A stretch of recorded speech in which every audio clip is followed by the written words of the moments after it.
not if I rehearse the buttons before I start. Good morning, welcome to this meeting of the Council. For those watching the live stream, please use your microphone every time you speak, including when participating in the recorded vote. Otherwise, your voice will not be heard to those watching remotely. Please don't hold the microphone by the stem and ensure it's directly in front of you and not blocked by your laptop. I propose a break for about 20 minutes at about 12:30, depending on where we are on the agenda. We don't have a fire drill today. In the event of alarm sounding, please leave by the nearest exit at the front of the building. Before we start, could I please advise members to switch off their mobile phones and mute any other devices? Do we have apologies, please? We do. Apologies from Brendan Mallon, Sharon Ritchie-Simmons, Alan Mosley and Colin Taylor. Thank you. I'll remind members to disclose any pecuniary and other registrable or non-registrable interests in any matter to be discussed, including an interest in a register of interests, and leave the chamber prior to the matter being discussed. Okay, I move the minutes of the previous council meeting. Second it. Close on item 11 as a trustee. Sorry, yeah, item 11. I suppose item 11 as well. I understand you won't be Council, but I won't be leaving the room. You've had advice, you don't need to leave, yeah. And item 11. Okay. Sorry, I moved on a bit too quickly. I moved the minutes of previous council meeting held on 17 July, circulated between any papers to be signed for the correct record. Everyone in favour? Seconded. Anyone against?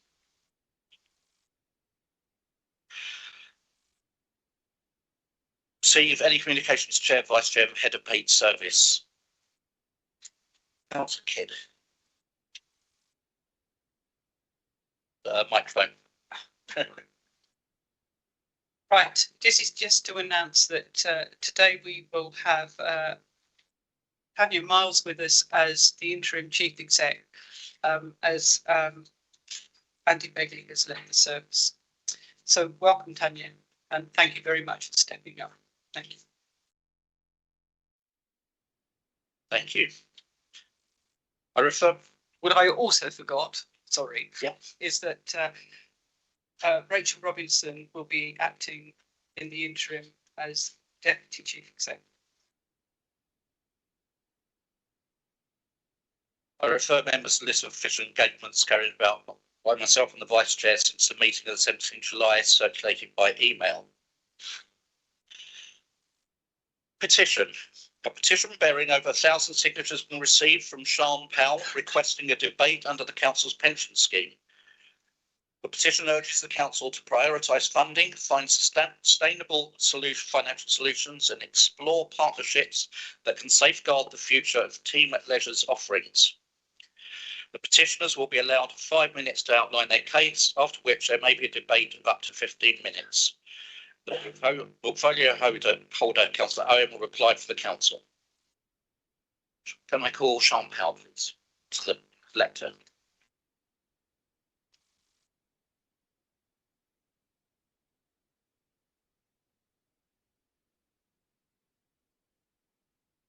Good morning, everyone. I'm Sean Powell, and I'm the chair of the Friends of Clibborn Mortimer Sports Centre. Since the doors opened on our sports centre in 1985, it's been more than just a building. It's the heartbeat of our community. We have over 30,000 individual visits every year.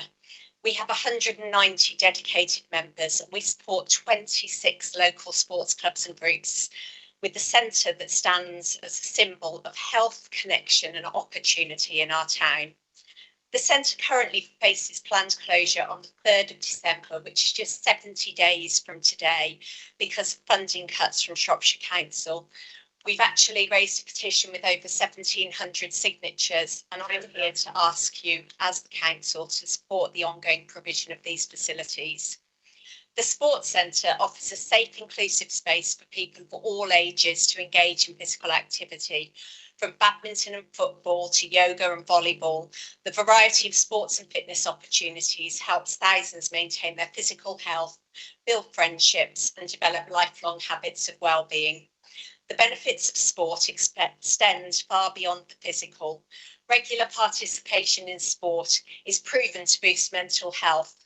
reduce symptoms of anxiety and depression, improve your sleep, foster a sense of purpose. In a time when mental well-being is more important than ever, facilities like our sports centre offer a vital outlet for stress relief and emotional resilience. The centre offers GP referral, where patients with specific health conditions receive tailored exercise plans to support improvements to their health and well-being. Often those in that group are more vulnerable in terms of ability to travel and may struggle to find alternatives in a rural area. The Sports Centre provides local employment, both full-time and part-time, for managers, instructors and sports assistants. And every year, Team Leisure employs a small number of young people into the centre as leisure assistants, providing vital, local, part-time work for young people alongside their studies. For many of our sports clubs, the closure of these facilities leaves them with no alternative place to train, and they themselves will face closure. For young people especially, sport is a powerful teacher. You bring young people into our local sports clubs and activities, and you instill discipline, teamwork, leadership, perseverance, the sort of skills that we ask our young people to have, and they translate directly into academic success, career readiness and personal growth. Whether you learn to lose gracefully, something not all of us have mastered in our lives, or to lead with empathy, the lessons that you learn on a sports pitch or on a court are lessons for life. Our classes and sports clubs are intergenerational meeting points in the town, with children training alongside parents and friendships that flourish across age groups, different demographics within the community, and bring people together.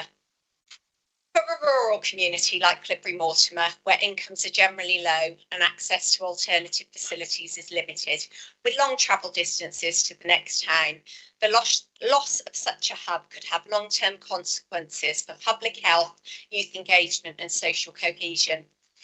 To consider the funding of these leisure facilities in isolation from other government expenses is naive. This is a service which allows people to improve their physical and mental well-being, which in turn reduces burdens on the NHS and adult social care. I know that the pressures the council has at the moment are largely down to adult social care in the county, and the best way to reduce this spend is to keep people strong, healthy, mobile and living independently for longer. And the best long-term and sustainable way to do this, ironically, is through facilities and initiatives focused on increasing muscle strength and activity levels, the sort of activities that we offer in Clibbury Mortimer Sports Centre.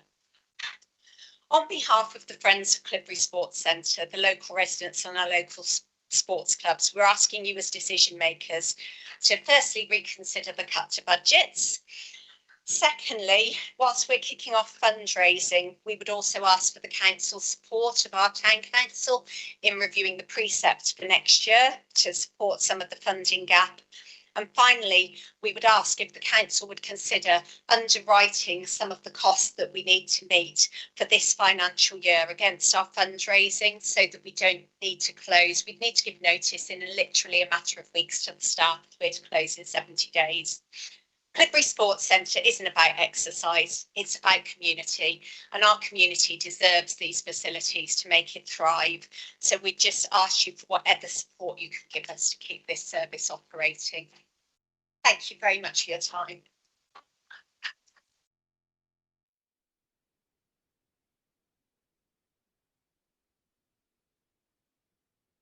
Mr. Owen. To thank the petition organisers and everybody who has been in touch to express support for the leisure facilities offered in Clibbury Mortimer, a view that we as an administration share. In my relatively new position as portfolio holder, I did hope there would be slightly more time before I'd be forced to jump in at the deep end, but sadly the current financial emergency that we inherited in May did not allow for this. On the point of in-year funding, as I and the administration have previously stated, we inherited a budget voted on by the previous council, where a previous subsidy for Clibbury Leisure Centre was removed from April this year. Our hands are tied by this budget, with no room to manoeuvre to look at reinstating the subsidy within this financial year. Knowing about the loss of the subsidy since last year, it was therefore a disappointing decision by the current operator to issue their 6-month notice on the contract to operate Clearbury's Leisure Centre in June, leaving a large question mark over the future of Clearbury's Leisure Centre that is loved and used by so many in the town and its surrounding rural areas until a new county-wide contract can be negotiated for 2027. Since this news broke to the public, the willingness and determination from members of the local community to seek ways to protect this service has been heartwarming, and myself, the leader and officers have had many fruitful conversations with partners, including the Town Council, to show our continued support to find alternative solutions to secure this facility for the period of risk. We also welcome the news that the new fundraising group have an upcoming meeting in October with the Bishop's Castle Trust to learn from the successful experiences. As of this morning, when I last checked, we currently have not received any confirmation to seek an extension or revocation of the notice period from the existing operator. However, they have indicated that they may seek to extend their operational period beyond December. The ball is in their court. In the eyes of myself and this new administration, using Clearbury as a bargaining chip is not an acceptable replacement for what a community can be empowered to do themselves to fundraise and secure their own futures. Just look at the remarkable work of the community of Bishop's Castle, not only securing the future of the leisure centre from the same operator, but continuing to actively invest and improve in it too. Elsewhere, previously, the community of Church Stretton also found alternative methods to protect the leisure services, taking the facility away from the same operator again around 5 years ago, leaving them only now running Ludlow and Clearbury. We know that this model can work, and with our aims to expand partnership working, we want and will strive every day of our administration to empower local people and communities across Shropshire. We'll allow them to seek their own ways to not just fill gaps left by the forced removing of lines of a budget without the thought of knock-on effects, but for investment in these facilities to be driven by the very people who use them. The failure to fairly fund local government for years or decades forces decisions made to ensure the short-term financial survival of our council. These fail to account for the long-term benefits that sustained funding of these preventative facilities would bring. It is instead up to us to relook at the model of leisure and cultural services provision by this council and where possible to save these facilities from inevitable failures by finding where local communities, partners and other third parties can provide the investment and love that is needed. I would therefore urge all members of council here today, go to your local communities and actively engage, promote and support all efforts to secure any assistance possible to protect these services. They're so valuable, despite their clear and obvious worth and value to the lives, health and well-being of all residents, especially in our rural areas. To summarise, myself and the leader have twice visited the Town Council, spoken to the recently created fundraising group and listened to the residents of Clearbury, and will continue to push for the outcome Clearbury deserves as we look to include it in the new wider county contract in August 2027. Thank you.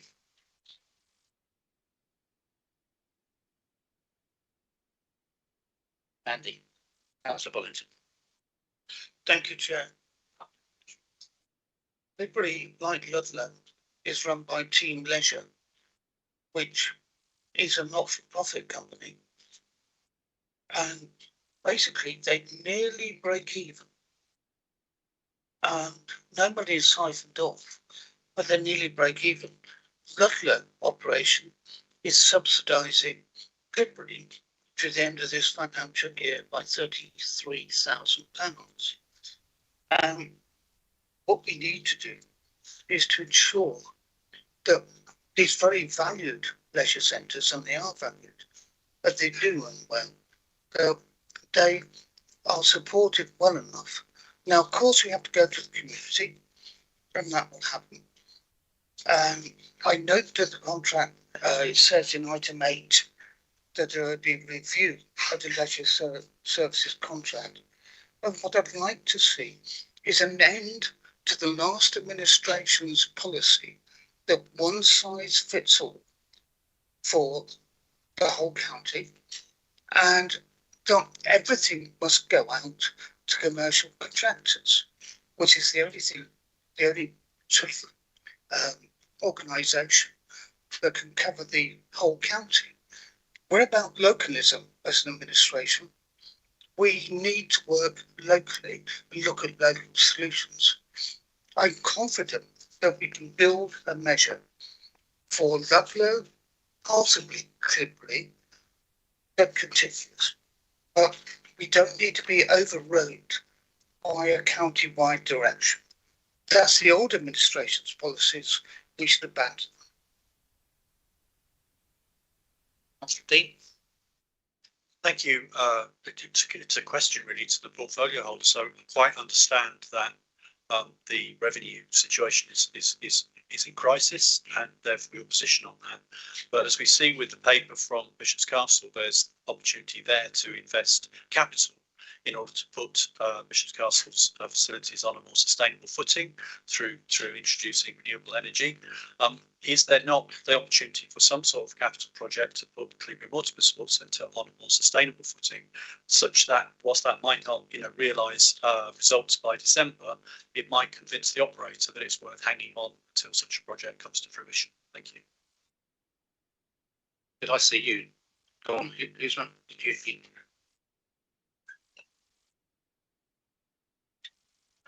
I just wanted to say that the team are working so hard in Clibbury to save this facility. They are tirelessly fundraising. They have sorted out, they're getting their charitable status set up. We as a council who are doing so much to support Bishop's Castle Leisure really do need to ensure that this vital facility does not get closed down. Whatever we can do to help, and if that is underwriting their efforts just to ensure that they get the opportunity to raise the money, I think we really do need to seriously consider that. Thank you.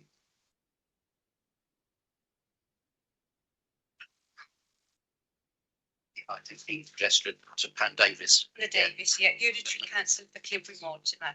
I wish to speak in support of Sean Powell and our Clibbury Mortimer Leisure Centre. She has worked so hard to keep this vital facility open. This leisure centre is not only a place to exercise, but for the well-being and mental health of the young and the elderly. It is a community hub with 26 clubs, 190 members and over 30,000 visits a year. I want to ask what the Shropshire Council will do to prevent this closure. Thank you. Ruth Houghton, then Cole Rowley. Thank you, Chair. Ruth Houghton, Councillor for Bishop's Castle. The paper that's coming forward, item 11, just for some background on that. In 2016, Bishop's Castle faced the same challenge around a plan and a proposal to close our leisure centre, and the work of the community and the charity has avoided that, as you'll see by reading those papers. So we have offered to meet community leaders from Cleveland Mortimer, and a meeting's been set up for the 17th of October, and we'll be very happy to share with those community leaders and campaigners for the Cleveland Leisure Centre the approach that we took and some of the fundraising ideas that we have. Cole Rowley. Thank you, Chair. Whilst I understand that cuts and savings need to be made, currently there's 4.2 million in the strategic SIL fund, and I believe 39,000 in the neighbourhood fund. Is there any reason why in the short term this money can't be used? Just looking at the Bishop's Castle one, we've got a use of 300 from the local SIL fund and 380,000 from the strategic SIL fund. Thank you. Okay, I have Councillor Kidd, and then I'll take Councillor Owen to sum up. I think those of this, and certainly Pam Davis knows, that we are working our socks off to try and find a way through this. You will have seen we have a financial emergency, which means that 24,500 is very, very difficult to find.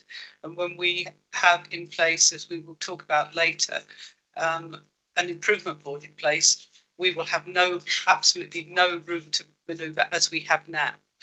So what we are trying to do is look at all of those options, and SIL money is a possibility if we get the right bid. As Pam knows, we've talked about that with the town council to make sure that if their fitness suite and so on had all the equipment removed, we could find capital to do exactly those sorts of things. The issues around the Bishop's Castle is that we've had a longer run in. And unfortunately, now the government has removed that decarbonisation funding, which we could have looked at to actually make the centre much, much more financially viable to run. Because if you're not using the same amount of power and so on, because it's energy that costs us money. It is a great shame that it's gone because we could have applied that to a number of different places. It does cost a lot of money, but again, there are all those things to look at. It's getting through this period, but as our portfolio holder James Owen has said, we do have an indication that we may get an extension to Team Leisure withdrawing from the contract. We just haven't had that at the moment, but we will continue to work with Clibbery. I've been to Clibbery twice. I've spoken to the public. We've done a tremendous amount, and Sean knows we will continue to work with them to actually make sure we find a way through this. We know there are ways through because we've done it, and we've done exactly as Ruth Houghton said. So it's all possible. It's just that the council now is in a really difficult position when it comes to day-to-day spend. So let's look at everything possible, and we will be looking at everything possible. You have our commitment to do that, and that's from me and from the portfolio holder, as you know, and we will continue to work on it. But this is the way we're going to have to work in the future on a number of different things until we get ourselves stabilised, and then we can look differently. Whether we look at a county-wide contract or not, all I can say is the contract that we are now part of in Bishop's Castle has actually delivered big time for us in a way that we never expected. I was sceptical. It has been good. So it's not the end of the road if we go down that road. So thank you. James Owen, you've got anything to add? I believe Heather did summarise a lot of what I could have said. I think just reiterating that while we're, I think, answering Councillor Dean, that we are willing to look at what capital funding can be used to reduce the ongoing spend, which goes back to what Councillor Rowley did say, is that we cannot use the SIL to do the ongoing revenue costs of the day-to-day spend, and that's the issue that they're having there, is that it's the 23,000 to pay for staff and electricity, etc., not just one-off payments to buy equipment. I feel like the best way forward here is to continue the way that we are seeking all ways to maintain the service in Clearbury Mortimer, and I will continue to do so in negotiation with the Town Council and other third parties.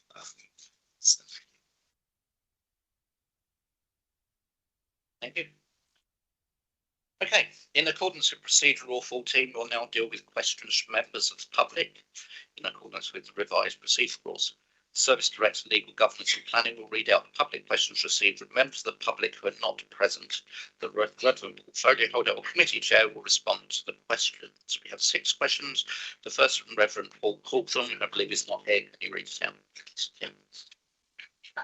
So his question is this: please confirm, 1, what percentage of claims are paid out where an invoice or receipt from a garage is submitted? 2, why repairs needed on the Clive to Hadnall Road reported in the spring have not all been repaired, including several near Sandstorm, which are now deep and dangerous and causing further damage? 3, when the potholes marked by council employees 2 to 3 months ago will actually be repaired. Now the markings are fading and not visible while driving at night, so that potholes are not avoidable, especially when cars are coming on the other side of the road. 4, when the current multi-pothole chicanes at the bottom of Clivebank and in Sandstorm will be repaired to ensure one does not have to scare drivers coming in the opposite direction by swerving right across the road in front of them. Divestment. Yes, thank you to Reverend Paul Cawthorne for the question. I'm going to answer it in three sections. Firstly, what percentage of claims are paid out when an invoice or receipt from a garage is submitted? While invoices and receipts are considered as part of the supporting documentation for a claim, they are not sufficient on their own to guarantee payment. Each claim is assessed individually and must meet the evidentiary standards set out in our claims guidance. Crucially, compensation will only be offered where it is demonstrated that Shropshire Council is legally liable for the alleged damage. If the evidence submitted does not establish liability or fails to meet the required standard to validate the claim, no settlement will be made. Whilst the question does not specify any timescales, we can advise that during the 24-25 financial year, we received 785 claims relating to pothole damage. In 72.7% of these cases, 571 claims, liability has been accepted, with repair invoices obtained to substantiate the losses before any settlement figures were agreed, and the claim finalised. In other instances, while claimants may have submitted invoices or receipts, no payment has been made where legal liability could not be established. The second question, which is why repairs needed on the Clyde to Hadnall Road reported in the spring have not been repaired, including several sandsoil which are now deemed dangerous and causing further damage. The condition of the network within this parish is not unique within Shropshire, or indeed across the county, with almost all rural highway authorities struggling to keep it on top of defects, with the pace of deterioration outstripping budget and resource availability. In Shropshire, we've seen pothole numbers increase by 53% over the last 3 years. It is acknowledged at a national level that our country's roads require considerable extra investment in order to keep our roads safe prevent additional potholes forming. We recognise the impact that highway maintenance has on our communities and businesses. As a result, the new administration has made highways one of its key priorities. The council is currently repairing well over 500 potholes a week and has committed extra resources to help reduce pothole numbers. In answer to the third section of the question, which I won't read out, we have committed additional resources to tackle potholes, and we are working hard to reduce the backlog of defects. We are aware of the defects at this location and will schedule repairs as soon as possible.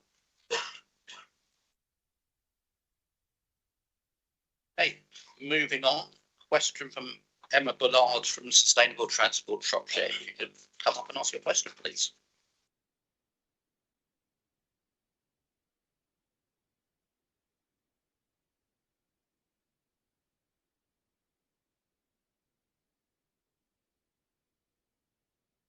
Thank you. Sustainable Transport Shropshire welcomes the adoption of the Shrewsbury Movement and Public Spaces Strategy, and we look forward to contributing to its successful implementation. In the years preceding the MPSS, various schemes were proposed to support and enable active travel across the town. Some of them gained approval and had thousands of pounds spent on design and consultation, but have not been delivered. Shropshire Council's active travel webpage has no current information about any active travel schemes. Please provide an update on the following schemes.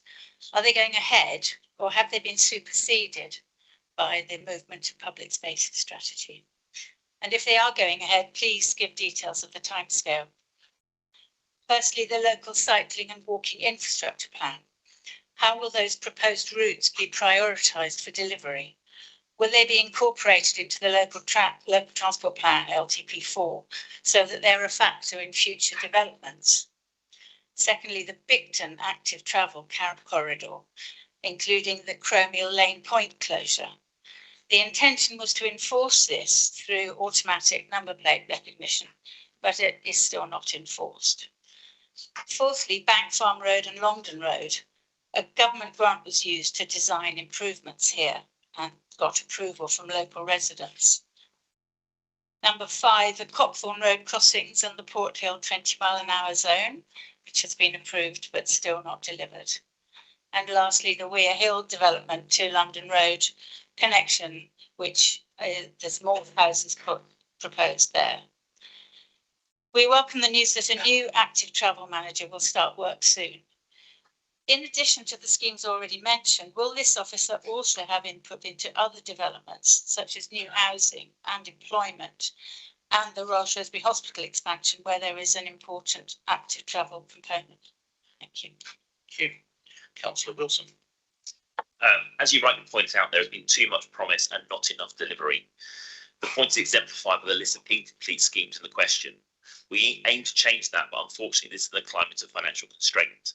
It's important to note, as you said, the LC whip for Shrewsbury was written in advance of the movement and public space strategy. This means that the schemes in Shrewsbury will need to be considered in light of the MPSS in terms of compatibility and value for money. I'm pleased that we're welcoming a new active travel manager for the council this month. This role will be key in improving policy and delivery going forwards. The more people who can swap short journeys to walking, wheeling and cycling and public transport, more capacity will be created on our road network for those who need to drive. I would say in addition, I'm happy to engage further with Sustainable Transport Shropshire on the specifics of the details in the question. Thank you. Question from Ron and Jane Berry.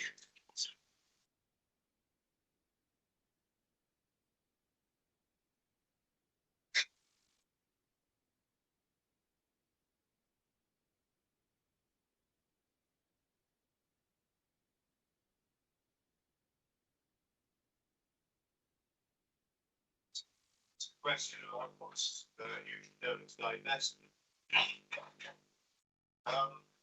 And I'm prefacing by saying that there has been some recent discussion of the issue in the pensions committee and what's in the Shropshire Star, which has some effect on what we're saying, because we would change this somewhat in the light of that discussion. If we were able to look at presenting the question as originally presented to the council. And it goes like this: Shropshire Council's pension fund invested over £142 million in companies directly linked to Israel's genocidal assault and following of Palestine. Public questions in March and June 2025. Thank you. Okay, thanks. Would you like us to start again? Carry on. Okay. Public questions in March and June 2025 have asked the Pensions Committee to consider divestment, but so far LGPS Central has maintained its existing policy. Shropshire Council, like all local authorities in England and Wales, has received a letter from Palestine Solidarity Committee detailing Council's legal obligation to divest from companies enabling genocide. The Council has yet to issue a response. The International Association of Genocide Scholars states that Israel's conduct in Gaza meets the legal description of genocide defined in the UN Convention, a view supported by many human rights organizations, including some in Israel itself, notably B'Tselem and Physicians for Human Rights. They contend that Israel's Western allies have a legal and moral duty to take action. Despite those arguments, and despite a great deal of available evidence, the UK's Foreign Secretary recently declared that Israel's behaviour in Palestine doesn't constitute genocide. In doing so, he defends the UK government, which is itself supplying arms and extensive logistical support to Israel's campaign. And the question? Jane. I asked the question on behalf of both of us and Shropshire Friends of Palestine, Palestine Solidarity Campaign Shropshire, Extinction Rebellion Shrewsbury, and Dr. Simon Nightingale, Chair of Shropshire Humanists. And the question is this: is it not time for Shropshire Council to respond to Palestine Solidarity Campaign's letter by debating the issue of divestment? Shouldn't the full council consider members' individual and collective responsibilities in light of the mounting evidence of genocide? Will Shropshire Council join the growing number of councils who have withdrawn investment from companies which aid Israel's assault on the people of Palestine? Thank you. Councillor Kidd. Thank you for your question, which has been raised with Shropshire Council. We are one of 166 employers within Shropshire County Pension Fund. Advice received by pension funds is to wait for further guidance on this matter and not take knee-jerk decisions which could increase costs and damage the fund performance. And that actually affects absolutely everybody in the pension fund at the present time. To confirm that Shropshire Council Pension Fund does not hold any Israeli government bonds, and there are no Israeli stocks held by LGPS Central Investments. There are 12 Israeli stocks in passive equity index, as this simply looks to mirror global markets valued at around 6 million. The Pensions Committee will always need to take its own legal advice on behalf of its employers and members, not Shropshire Council, because this is actually to do with the whole pension fund, not just Shropshire Council. In terms of Shropshire Council, I can confirm that there are no treasury investments by the council directly with Israel, and we only deal with larger UK-based banks and money market funds. That's all that we can say at the present time, but the pension fund and the pension committee will continue to look at that. Thank you. Question from Susan Wedlock, who isn't present. So a question is this. The Public Space Protection Order, PSPO, for Shropshire prohibits dogs from running freely in public spaces, public streets, with a £100 fine for non-compliance. Unlike other PSPOs, there is no exemption for hunt dogs. Yet on Boxing Day, the Ludlow Hunt brings a large pack into town, all running loose. Any ordinary dog owner would be fined. There are also serious hygiene and health and safety concerns documented on the AAF website when hounds interact with children. We asked why the hunt is given privileges denied to others. The council's response claimed that farming activity, livestock movement, hunts, and possibly shoots should be exempt, despite hunts not being farms and hounds not being farm animals. This reasoning was muddled, particularly as it suggested exemptions might apply to organised and timed events, for example, hunts. Our requests for clarification, supported by evidence regarding road closures and PSPO law, were ignored for months. After formal complaints, the council replied but made a fundamental error, incorrectly stating that the Ludlow Hunt is a humane drag hunt. It is not. It is a controversial trail hunt, which will soon be illegal. The council also admitted it unofficially allows the hunt to ignore the PSPO because of who they are and because of tradition. This is scandalous. Everyone must obey the PSPO. The council has a duty to enforce it fairly and consistently. PSPO exists to protect the public, and tradition should never override this legal duty. Granting exemptions undermines safety, the rule of law and public trust. Thank you. Councillor Vasp. I would like to thank Susan Wedlock for her question. The answer is as follows. Shropshire Council's position remains the same as previously stated. The order exists to address persistent antisocial behaviour such as drug use, vandalism or dangerous dogs and dog fouling.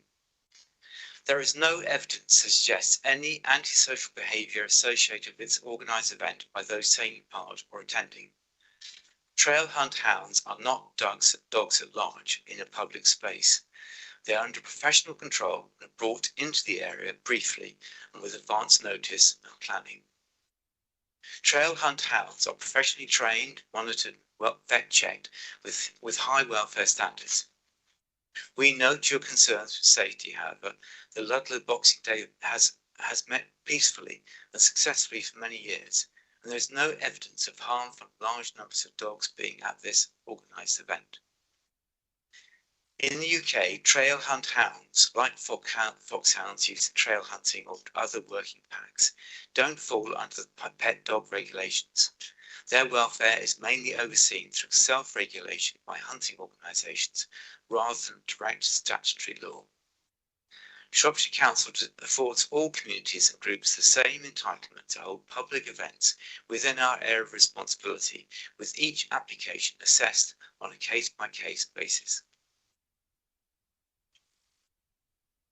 Thank you. Question from Francis Rickford.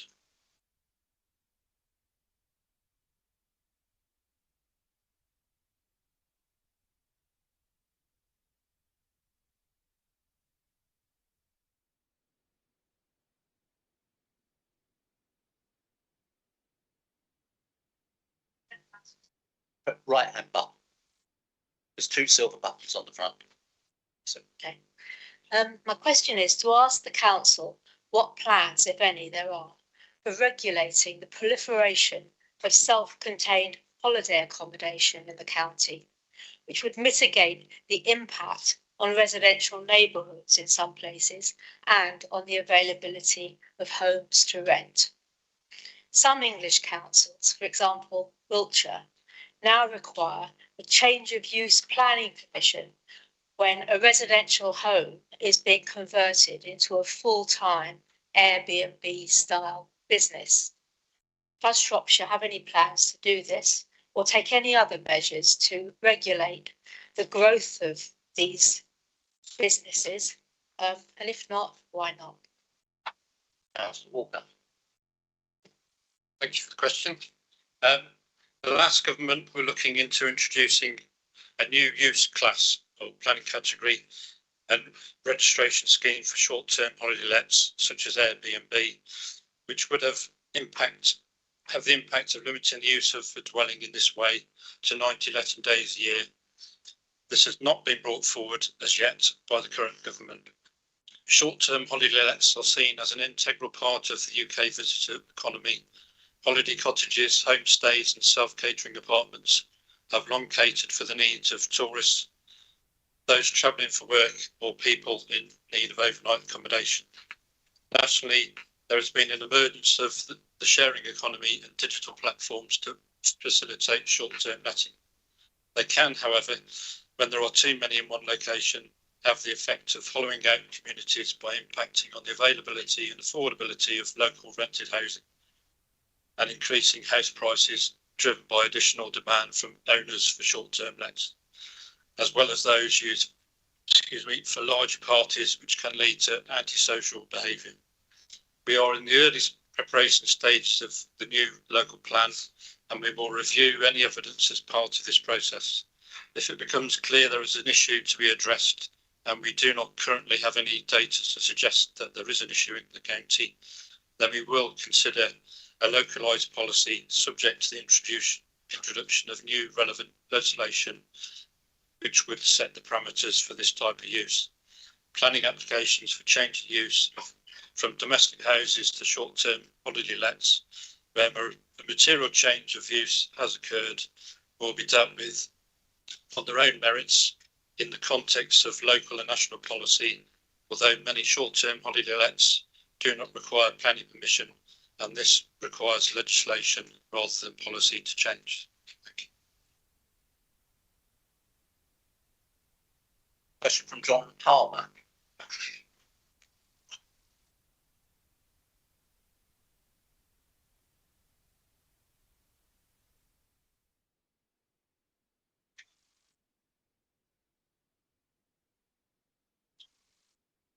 Still on. Thank you, Chair. On the 26th of September 2024, this council, in its desperate last throes of Conservatives administration, approved plans looking to sell 10 of its car parks for 125 years using a financial agreement called an income strip. The upfront additional capital receipt secured was budgeted at up to £30 million, and the council would lease back the car parks for a fee each year. This controversial plan quietly disappeared before the 2025-26 budget was set in February 2025. Was that because it was found to be illegal? What were the reasons it was dropped?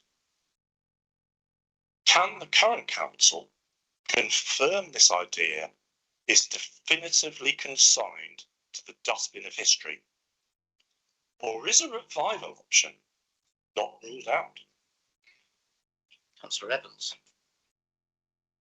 Thank you, Chairman. Thanks, John, for your question. The decision, as you mentioned, was of course taken whilst the previous administration ran this council. To refresh memories, in the autumn of 2024-25, the much vaunted council's transformation programme could not be funded. Various different ways to raise the needed for money were looked at by the then administration who were running this council. The preferred method put forward at a scrutiny committee was the so-called income strip. At that meeting, the majority of members present voted to approve this proposal. As noted in the official minutes, I voted against the proposal for the reasons stated in them. This then became an agenda item at the full council meeting, as you mentioned, held on the 26th of September 2024. At that meeting, and on a recorded vote, again as stated in the official minutes, I and all the other Liberal Democrats present at that meeting voted against the proposal. I have been told that income strip was, however, not progressed with. The official reason I am again told was that there were two other alternative methods also being considered, and as a result, and after further consideration, the capital direction method was chosen. This, again, I am informed, was because the length of this loan could be varied, whereas the income strip model would have tied the council into taking out a longer term loan of up to 125 years. No mention has been made to me about whether the use of various break clauses had also been actively considered to reduce the original 125-year loan term. I wish to also add that, as I understand what happened, due to the worsening financial situation, the council was using this money to fund the council's transformation programme, which included paying PwC and the council's redundancy costs. Regarding the last part in your question concerning whether the income strip model might be used to raise funds in the future, at present, as I understand the original proposal, no, I would not support it. I have, however, seen examples that some councils have used the income strip method to raise funds and then invest them in specific capital projects, which were supported by both the community and that council.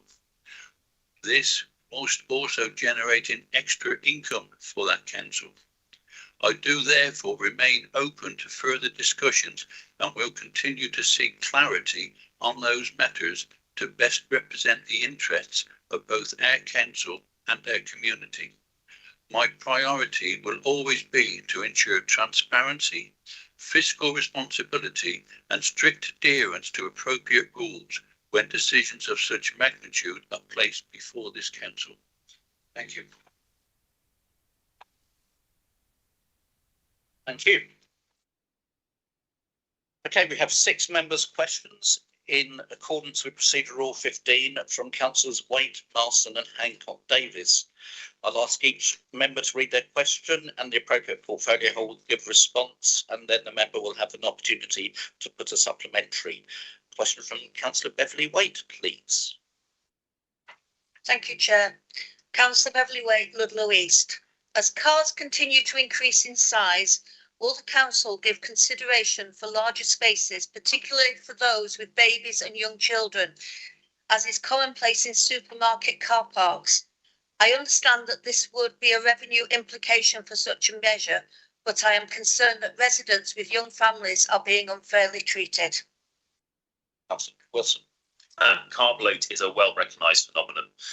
Last year, it was reported the average width of a new car in the EU and UK passed 180 centimetres in the first half of 2023, having grown an average of half a centimetre every year since 2001. As a father of young children, I am well aware of the difficulties this presents. However, there is no simple solution. Disabled bays in car parks are regulated by blue badges, but there is no equivalent for young families. Supermarkets are private land, so are subject to different rules to the local authority. This means that the council will be unable to enforce such a scheme. Also, as you stated in your question, there will be a revenue implication for the council, and in the current financial situation, this would be very difficult to resolve.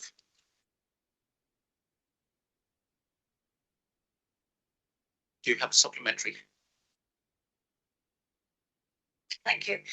If the council was to consider this just for trial, I would like it to consider it for one of our car parks in Ludlow, because we do have a lot of young families moving in, and there is a petition growing in Ludlow regarding this actual problem. Thank you. I'll be very happy to arrange a meeting for Councillor Wade with relevant officer to see if something can be possible. Okay, thank you. Councillor Sarah Marston. Thank you, Chair. Councillor Sarah Marston from the Mears. I have been contacted by residents of Middlewood, Middle, Harmer Hill and Bolton recently. They are deeply concerned about the speed of traffic passing through their villages. Will the council consider bringing in lower speed limits and implementing additional safety measures where necessary to increase safety for residents, especially our children and older people? Councillor Bassman. Thank you for the question. Sorry, Chair, I think it was for me. There was a mistake in that. It says Bassman, yeah. It does. It does. Now you get me Councillor again. Wilson. You get me again. Our manifesto at the council elections said that we would introduce 20-mile-an-hour speed limits where there is support from the parish council and local councillor. This follows a successful approach taken by the Liberal Democratic Green Coalition at Oxfordshire County Council over the last 4 years. The evidence there and elsewhere shows that there is a reduction not only in collisions and the number of people killed and seriously injured, but also savings on car insurance premiums too. We have held initial discussions with council officers about reviewing Shropshire Council's policy on the use of 20-mile-an-hour speed limits. The hope is that this will make the process for implementation simpler and more cost effective. This work is complicated by the previous administration's policy to only introduce these safer limits outside of schools, which, whilst noble sounding, is not evidence-based in making journeys safer.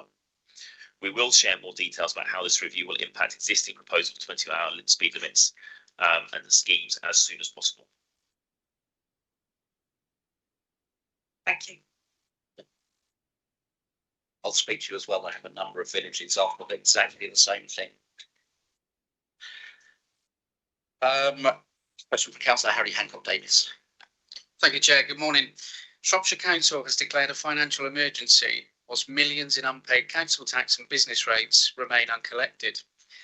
Given that the previous Conservative administration cut the revenues and benefits staffing budget, the very team responsible for collecting this income, what steps has the current administration taken to strengthen council tax and business rates collection? Thank you, Chair.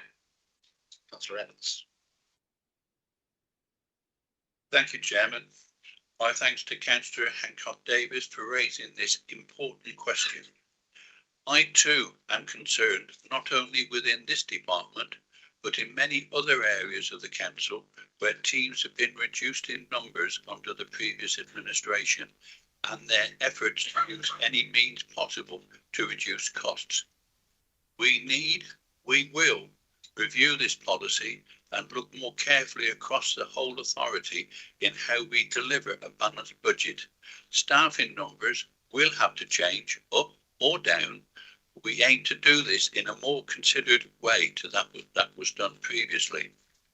To answer your specific question concerning the amount of outstanding unpaid council tax and business rates, I have already asked questions and also raised queries on a number of issues that fellow councillors have raised with me. I am also concerned that due to what I perceive the present staffing levels, the way some demands have been sent out to our businesses and residents. The staff does urgently need to be increased, and I have had it confirmed in the last few days that both a short-term and a longer-term plan is being discussed and put together, including a revised software edition to assist in what we both want to achieve. In the present position we find ourselves in, any extra income that we can obtain is to be welcomed. Last year, before becoming part of this new administration, I did both note and ask questions concerning the council's concerning the external auditor's comments about the amount of outstanding debt that this council has. Debt levels have increased substantially in the last few years. An example of this is that £6.6 million it increased in the 2024-25 year. A comparable situation, though smaller, exists concerning the business rates collection. My aim is to continue to reduce this as part of the short-term plan that is being implemented. As at the end of 24-25 fiscal year, the amount of council tax owed to this council amounted to 28.2 million. I am pleased, though, to report that 2.28 million of this has been collected up until the 1st of August. Thank you, Chairman. Councillor Hancock-Davies. Thank you, Chair. I think we can all agree that the revenues and benefits department is key to collecting income in this council. I mean, it's where we get the majority of our income from. So my supplementary question to the member for Longdon would be, can you commit to reversing the staffing cuts that the Conservative administration made to the revenues and benefits team? And in fact, it's not really about policy, it's about resource. Thank you, Chair. Councillor Evans. Thank you for the supplementary. What I can commit is to have discussions with the appropriate officers at all levels to try and ensure that we improve the situation on the debt collection for both council tax and the business rates, because it is intolerable to me that this amount of debt is still outstanding when we have declared an emergency situation that we are in. So yes, I will be doing my best to ensure that methods are put in place to address this issue. Thank you, Chair. Thank you. We have an urgent question from Councillor Carl Rowley. Good morning, Councillor Carl Rowley, Smarted Western Ellesmere Rural. Thank you, Chair, and the portfolio holder for taking this urgent question at such short notice. Will the council pledge its full support to Smarted School during this extremely difficult time following the devastating fire at the weekend? Whilst I recognise that the school operates as an academy and is not under the direct control of the council, we do have a statutory duty to ensure that education is provided. Council officers, school officials and I are working closely to secure the best possible outcomes for the pupils, staff and wider community. I ask that this council formally commits to doing everything within its power to assist your school in its recovery and to ensure continuity of education for all affected. Thank you. Councillor Randy Hall. Thank you, Chair. Thank you, Councillor Rowley, for your question. We fully recognise the impact of the fire at St Martin's has had on the local community and, of course, the pupils. It is deeply shocking to see the scenes from the school on Sunday evening. The council contacted the school and the trust as soon as we were alerted of the incident to offer support, while recognising the status of the Academy Trust as the appropriate authority. We are working closely with the Trust, Fire and Rescue Service and other partners to support the community and ensure that the pupils can return to school as soon as possible. The school and Trust continue to keep us informed about the situation, and we have asked the school and the Trust leaders to keep the local member informed of the situation. We have received confirmation that they will do this. We have sought reassurance regarding the support for vulnerable pupils. The local authority is very mindful of our pupils with vulnerability, including looked after children and those on children protection plans, for example. Extra support and access to educational resources have been offered where relevant, and the Education Welfare Officer is available for advice where parents, carers may have queries about attendance or reintegration following the incident. Additionally, in order to support pupils in receipt of free school meals, we have arranged for St Martin's schools to receive the council's Eden Red account to issue meal vouchers to their 149 pupils who receive free school meals over the coming weeks, whilst they work through the children getting back into school over the phased return. This will have no impact on the household support fund, as the payments payments is made by the school, utilising the administrative system of the council in the short term. The Shropshire Music Service have also liaised with the school and will be loaning musical instruments to replace those affected by smoke and soot damage. We continue to offer assistance where needed and requested and are coordinating with the Department of Education to address the situation effectively. I'd like to pay tribute to the school leaders for their dedication and hard work at this challenging time. Thank you. Are you happy? Okay. Okay, I invite the leader, Councillor Heather Kidd, to present the corporate peer challenge report and move the report and recommendations be received and agreed. Thank you all. You will have had the report and you will have had it for several days now, so that everybody has had the ability to have a look at it and see where we are as a council. Group leaders had it for some considerable time. The administration were clear in our manifesto when we started off in May that having the LGA corporate peer challenge for the council was an absolute necessity, and to do that as early as possible following the elections. We saw it as an important opportunity to establish a baseline position, and that we would act as a springboard to move the council forward from. We believe that the CPC has done this, and in fact, I don't think anybody, when they were looking and reviewing the document before it was published, wanted to change anything in it.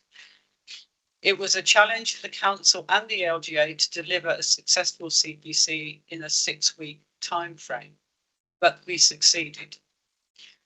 I feel that the peer team that the LGA put together to carry out the CPC were a very good match to us. And as a result, we have a comprehensive, robust and clear report and some really clear recommendations that you will all have seen on pages 7 and 8.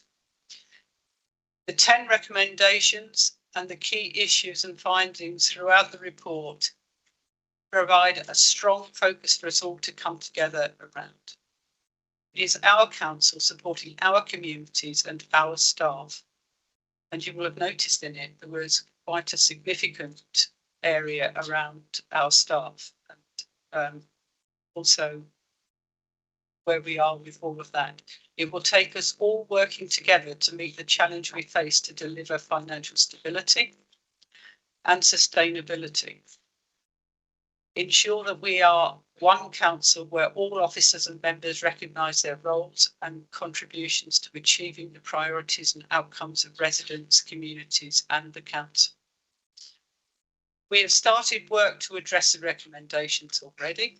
For example, we have been putting in place the preparations and arrangements for the improvement board.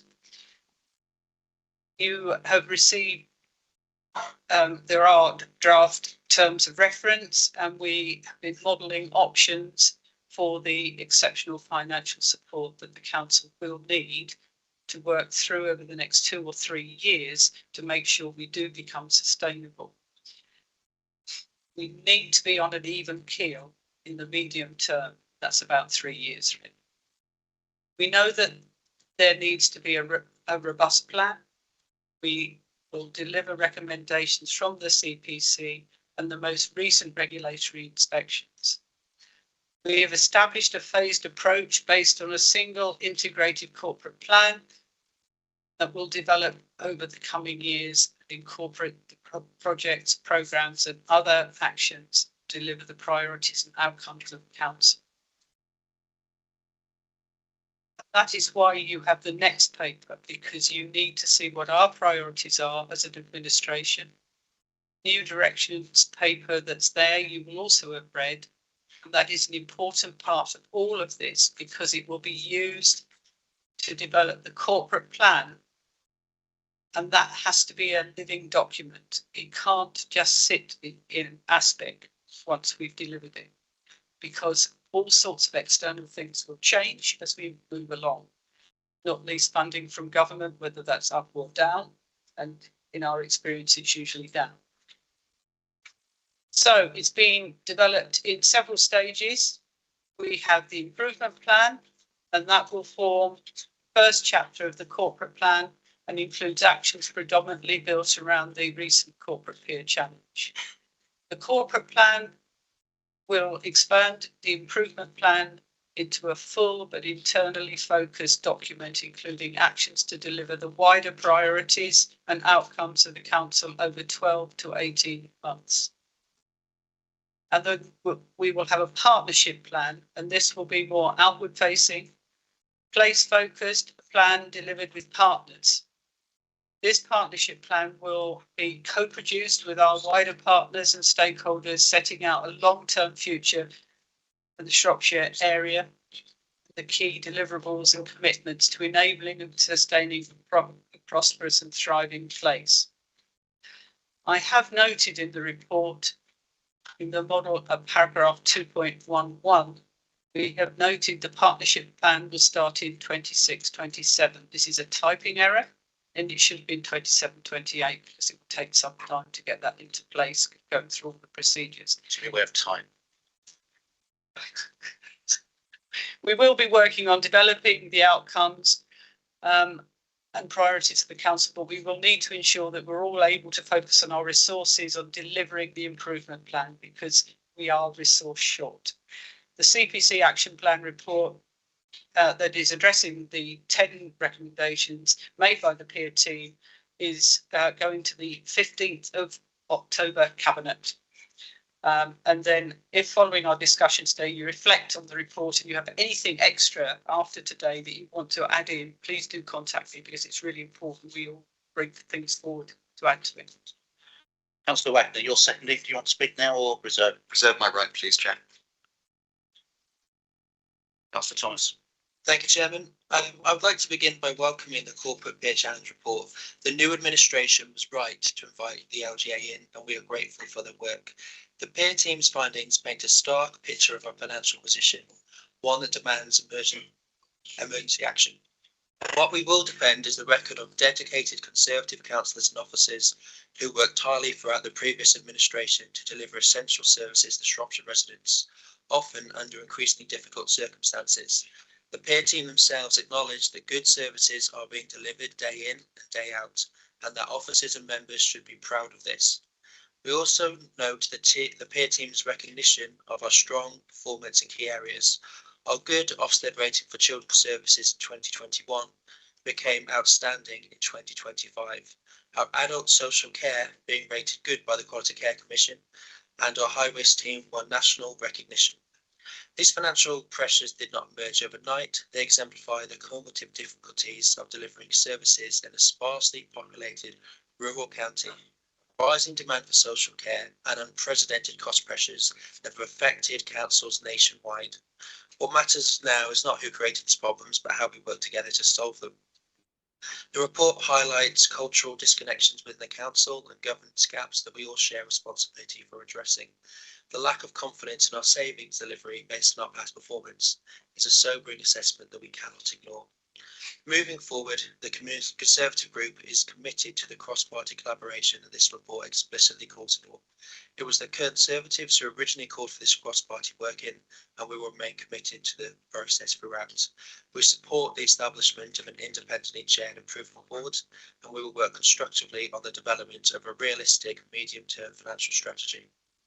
The peer team noted that there was a real sense of positivity for the future of Shropshire. That positivity must be built on honest acknowledgement of our challenges, realistic planning for our future, and genuine collaboration across all parties.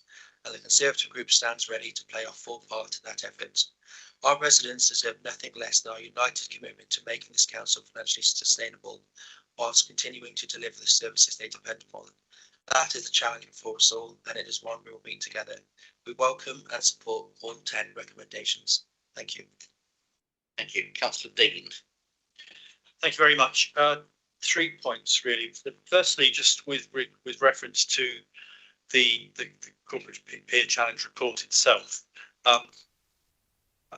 It is a very thorough and a very interesting report, and I suppose what I would really like to see across the council, the opportunity for people I'm talking about members, but also staff members, to get under the skin of it, and not and perhaps not simply just to go away and just think it's about the 10 recommendations, because I think there's a lot of nuance, a lot of comment in there that we need to get to grips with. And on Monday at the Scrutiny Chairs meeting, we were talking about how scrutiny really needs to sort of refocus to take into account the financial emergency we have. But I think also scrutiny maybe needs an extra meeting, or we need some sort of workshopping opportunity for councillors and senior staff to look at this in a bit more detail.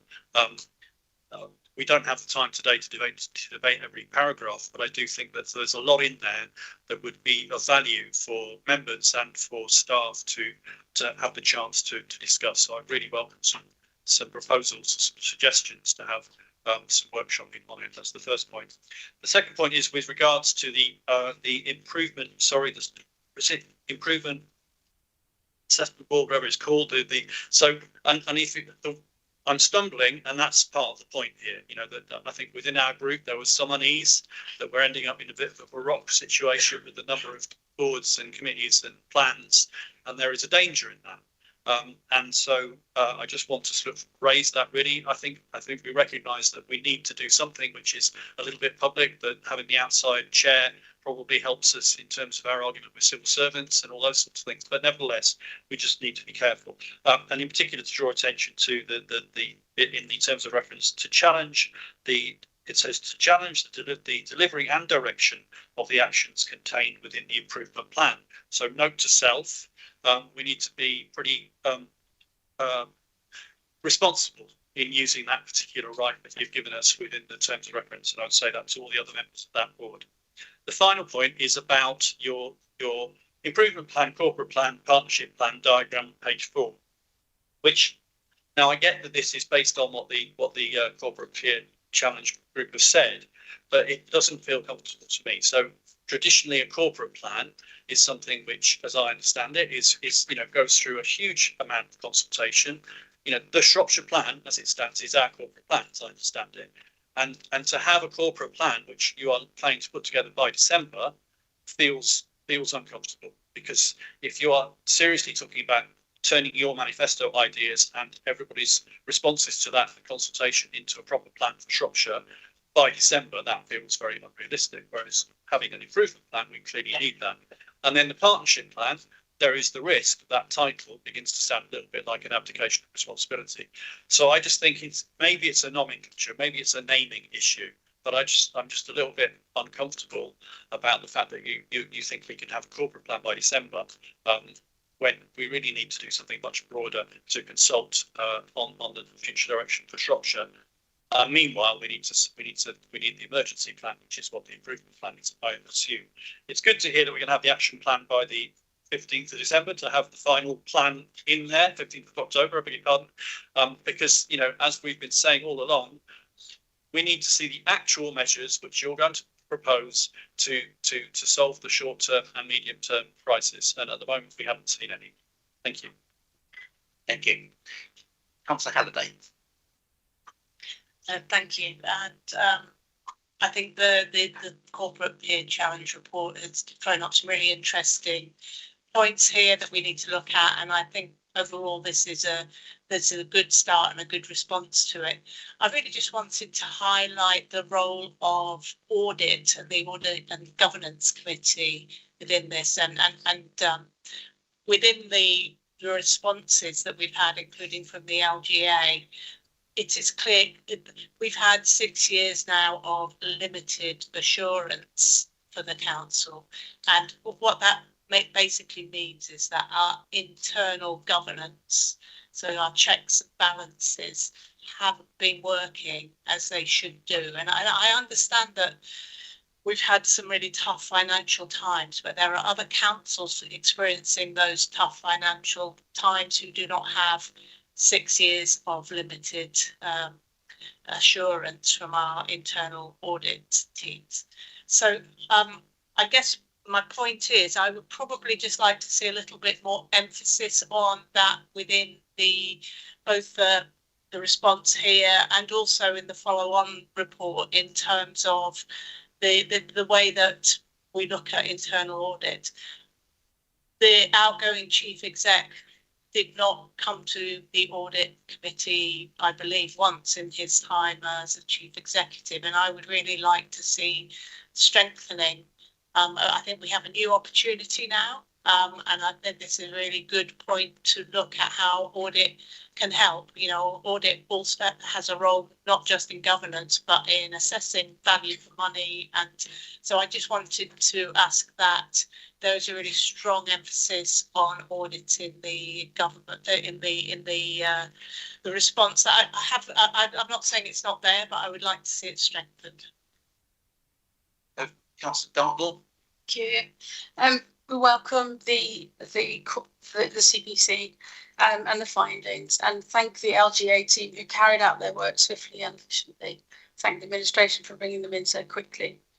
The cultural change that they mentioned is absolutely vital. Our staff body has suffered under the threat of job loss, and the comments in the report reflect this. So we urgently await the announcement of the independent chair and the full board makeup of the improvement board, that is, and their programme of work. We ask that their staff is represented directly on the board and our workforce, given that our workforce is an absolutely essential part of how the council moves forward.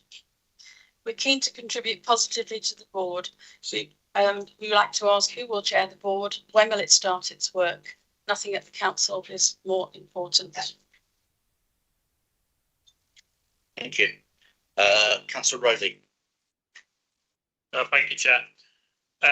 While the council strategy is ambitious and the leadership has taken steps to address the urgent issues, the report makes clear that the success will depend on the rapid, transparent implementation, improved communication and focus building unified resilient organisation, which is difficult to achieve when the council has no money.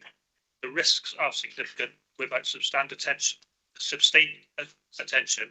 to these concerns. The council may struggle to achieve an answers to sustainability and deliver on these priorities. Does the council recognise these substantial risks? Thank you. Don Huseman.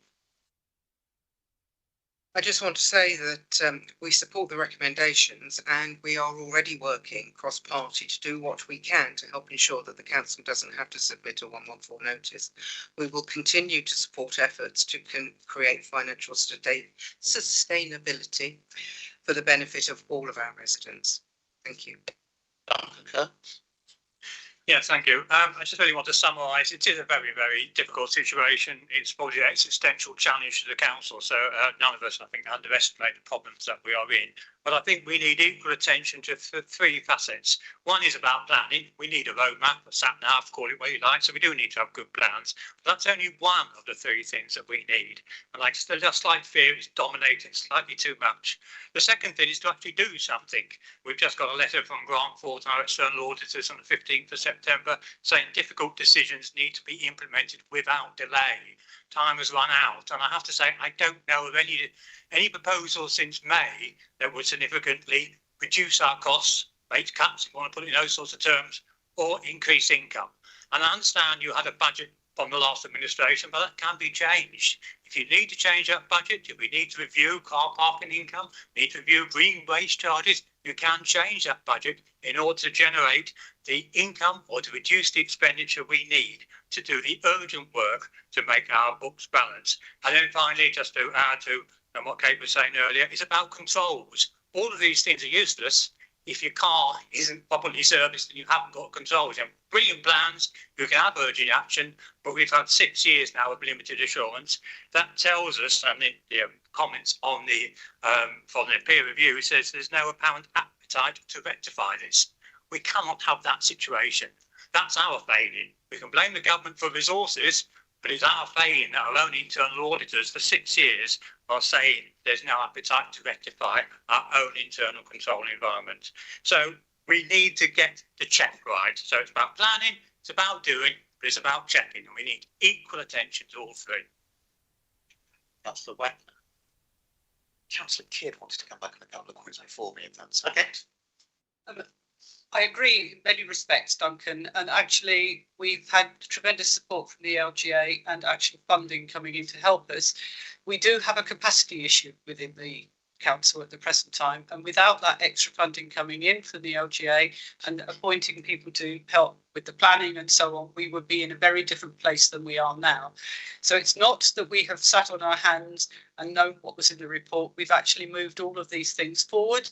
We have somebody starting this next week, I think, to help with the planning. And that whole capacity issue, we have more funding that will come in to help with much of that, which is a lot of work that's gone on behind the scenes. Yes, you're absolutely right. We do need to move on with this, and we have to do something urgently this year about the funding. What I will also say around the corporate plan is we have to have at least something in place, otherwise we continue not to deliver to the priorities of the council. It may be a quick one, but as I also said, it is a living document and we will be adding to that as we go along. So all of those things are vital, but we can't drift into next year hoping something is going to happen. We are taking this very seriously and we are levering in money to support us. Councillor Wagner. I won't expand too much on that, but I think that one of the issues we face is that this is not a traditional crisis we're in. You know, it's much more multifaceted than many of our similar authorities are facing. It's financial, but it's also that big cultural issue we have. I think what we're really trying to do with both this and the next paper and the way the administration is handling it is to, as Heather says, prioritise those urgent actions and get that improvement plan going. But also to recognise that because we're not in that traditional situation and because whatever our politics, we know the residents voted for some very, very considerable change on the 1st of May. We do need to move quicker than normal in changing the organisation's priorities as a whole. I think partnership working is far from a dereliction of duty. I think it's an acknowledgement of circumstance. I think it's humility. When my granddad worked for the county council, he was a highway superintendent. He covered one division. I suspect all of us would be delighted if we had one highways officer per division now, but I think the answer is that, you know, we have far fewer than that, and our role as a service provider is different. You know, it has reduced. We aren't the primary delivery partner in a lot of places already, and we shouldn't have the arrogance to act like we are. We should say, actually, our role becomes that of enabler and facilitator rather than direct delivery of everything we do. So I wholeheartedly take the points on board about plans, but if I was making a criticism of our current corporate plan, it's the fact that there isn't anything that sits beneath it. You know, there was never a major action plan to implement that in the way that it needed to be implemented. And I think if you read the last time the LGA were in, I think they were in 2022 and 2018, they made comments to that effect then. And I think that they were right then, and I think they're right now. And I think that what we're doing will address that as best we can. And I also think that that cross-party scrutiny of this ongoing living process is important because, as I say, this isn't a traditional council at the moment, and we're not in a traditional situation. And we are going to have to change pretty radically if we want to fix any of that. So we have a report seeking you to support it. Could all those in favour of the report and its recommendations please show? Is there anyone against? Any abstentions? An abstention from Councillor Shackley Bennett. Thank you. Moving on to item 8, it's almost a continuation. I invite Councillor Kidd to present the report on a new direction for Shropshire. Thank you. At this point, following the CPC, we felt that it was really important to elaborate on our manifesto, because manifestos are often published before an election and then they disappear into a void. I don't think that actually this council has ever seen exactly what it is we want to achieve and how we want to achieve it. So this paper isn't extensive, it doesn't have absolutely every detail in it, but what it tries to do is give you a direction for each of those areas that we're working. More importantly, it's a culture around the council, because we have to be a different council than we have been. And you will see in the report that actually we need to be a can-do council. We can't anymore just say, sorry, we don't do that anymore, or we've got no money. I think Clipbury Mortimer is a good example of that. that actually we can't put the revenue in at the moment, and we may be able to in the future if we're stabilised, but it's actually helping people to be able to keep treasured services running, helping them to do that, and having officers and members who are able to say, well, if we can't do this, we might be able to do that. And if you can do that, we can do something else, which is part of this whole plan. It's about partnership working, about the council being can do, but not necessarily being can do with day-to-day spend. It may be can do around capital, things we've spent, we've sold. It could be around SIL. It can be around a number of those things that we can't use in the day-to-day spend. It's also about changing the way our council works and the culture within it. We do have to be able to work across the council. We do have to have our staff valued, and we do have to be able to value their comments and their ideas, because there's never one way to do anything. There are always lots of different ideas about how we can do things. We do have restrictions around some of the governance issues, which are usually put on us by central government. But it means that staff across departments, within departments, with elected members, with our residents, all need to be looking to the future and how we can do things in a different way, but actually value our communities. And it's not just for towns, it's urban, it's rural, it's across the whole county.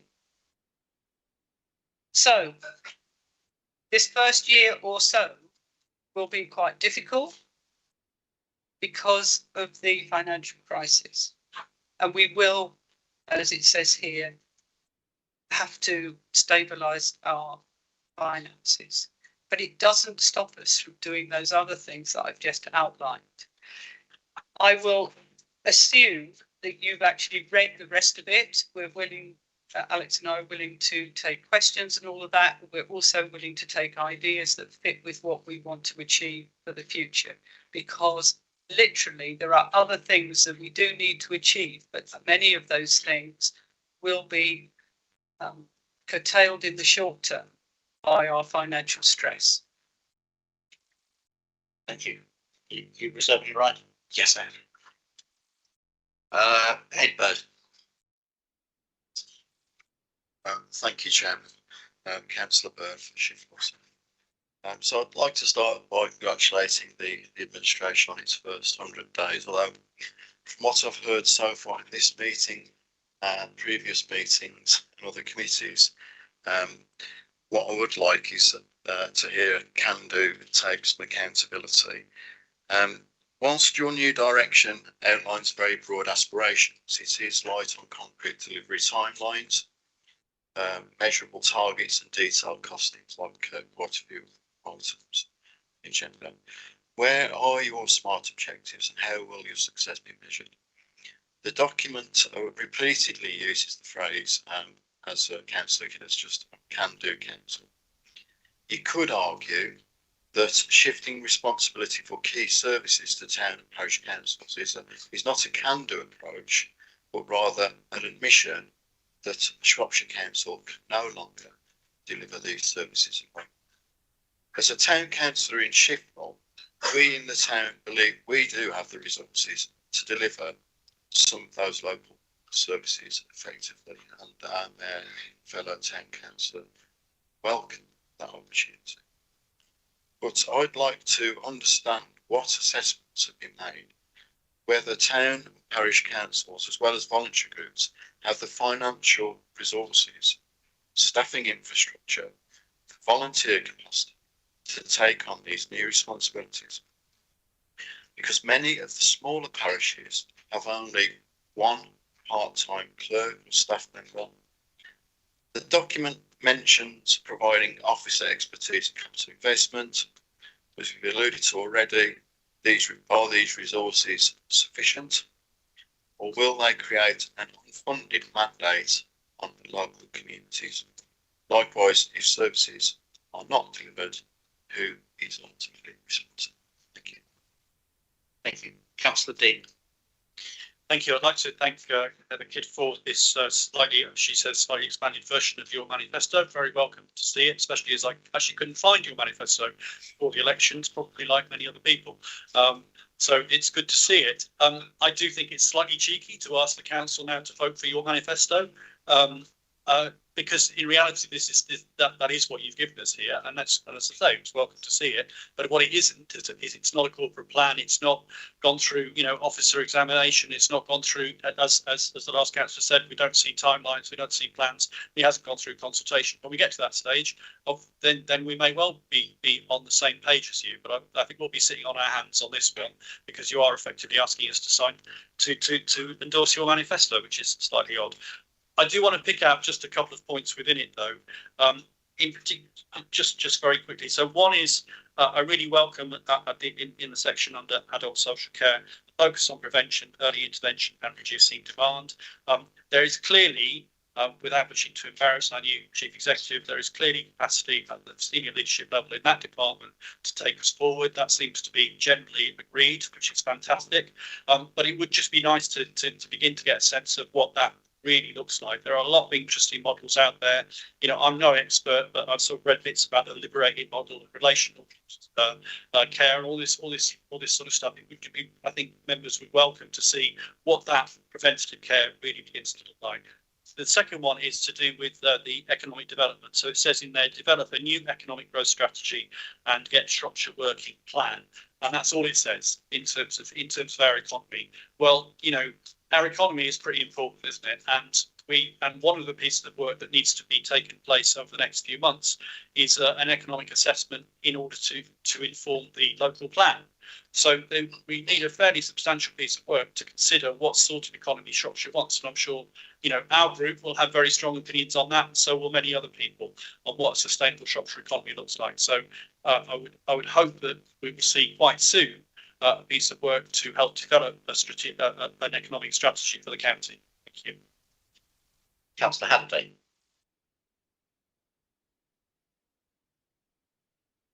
If you raise, I thought you both raised your hand. Sorry, Councillor Dartnell then. Thank you very much.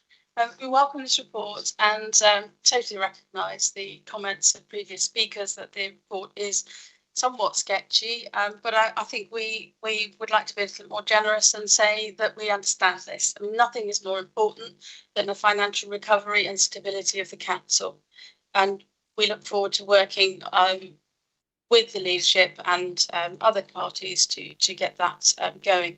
The Labour Group has long campaigned for movement on the council's large contracts, accounting for 60% of the spend. And we note that the development of a new highways contract with in-house teams and modern technologies is a really important step forward for the council and likely to bring us both improvements and perhaps even savings, we hope. All major contracts are to be reviewed as a headline item, and I personally look forward to getting involved in that and seeing what can be achieved without loss of services or without major loss of services. We are fully behind the community empowerment and partnership, but we do have concerns about how that is going to work in reality. But this is about headlines really today. So we're supportive of the report. I have a few questions about relatively minor items and a few comments. First of all, SIL. We very much welcome as well the review of SIL. It has been managed completely opaquely and entirely without local member involvement, which is a major travesty. So the sooner that changes, the absolute better. We heard about 20 miles an hour in residential areas, which is mentioned in the report. It was mentioned earlier in questions. Good news from Wales is that the Labour government there introduced this a couple of years ago and delivered major nationwide improvements, a reduction in the national speed travelled, and along with that, fewer accidents, fewer injuries and reduced insurance costs. All in Shropshire deserve the same safety and improvement on our roads, which, as we know, are all below standards. One small point, just one very small point, sorry, am I still in? just on the mention of Shrewsbury moves, I just wanted to point out a very small point. It's about exploring, it's stated in the report, explore increased car parking capacity at Frankwell and Abbey Foregate. That's essential to the movement strategy, but also we must look at the north of the town. We've seen disaster really around the works around the station gyratory, and I think if we don't look at extended parking, we don't have really any parking or very limited parking on the north of the town, we'll stymie the excellent movement strategy. Thank you for that. Councillor Hamilton. Thank you, Chair.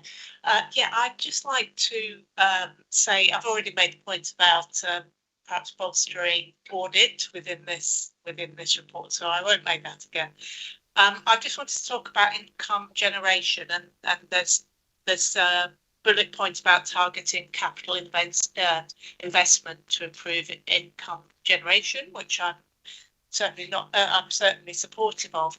But I just wanted to raise whether we are doing enough as a council to look at existing ways to generate income. And for example, I know that our staff have been trained in the Oliver McGowan mandatory training on learning disability and autism, which is mandatory training that's coming in. I think that would be very attractive to non-council staff, and that might be a way of generating some income. For example, I know that internal audit quite often generate income, although I don't want to use up their time because they do a very important job within the council. But I guess the point I'm making is I think that we do have some really excellent services.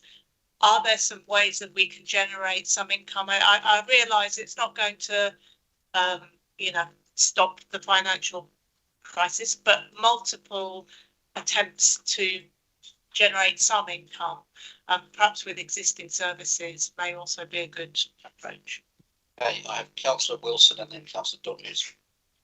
Just to answer some questions that have come up already. So, Councillor Dean, I agree with we've had plans that often don't deliver, and I think it's important that we actually start to join those plans together in a cohesive way. The local plan is obviously a very live thing right now. Also, alongside that, there's local travel plan.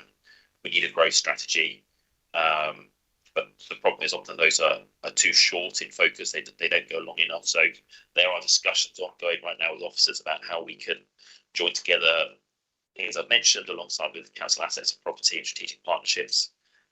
It's really important for our county that we get that stuff going forwards. Councillor Dartmouth, I agree with you on 20 miles an hour. I think the latest stats from Wales are there have been 1,000 fewer casualties in Wales since they brought in their policy. And whilst there was a lot of noise in the media, actually the underlying evidence is that it's been very, very popular. On car parking, particularly to the north, yes, I agree with you, and that's something I discuss regularly with our Member of Parliament. And I accept there are ongoing issues that Station Directory are working every day to try and make improvements there, but it's ongoing work. Thank you. There are lots of interesting headlines that I read, but along with the others, we need the detail.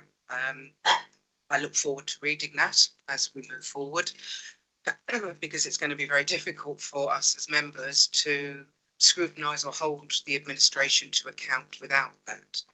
There's just a very small point that's jumped out at me. Your comment on inclusive planning and housing policies.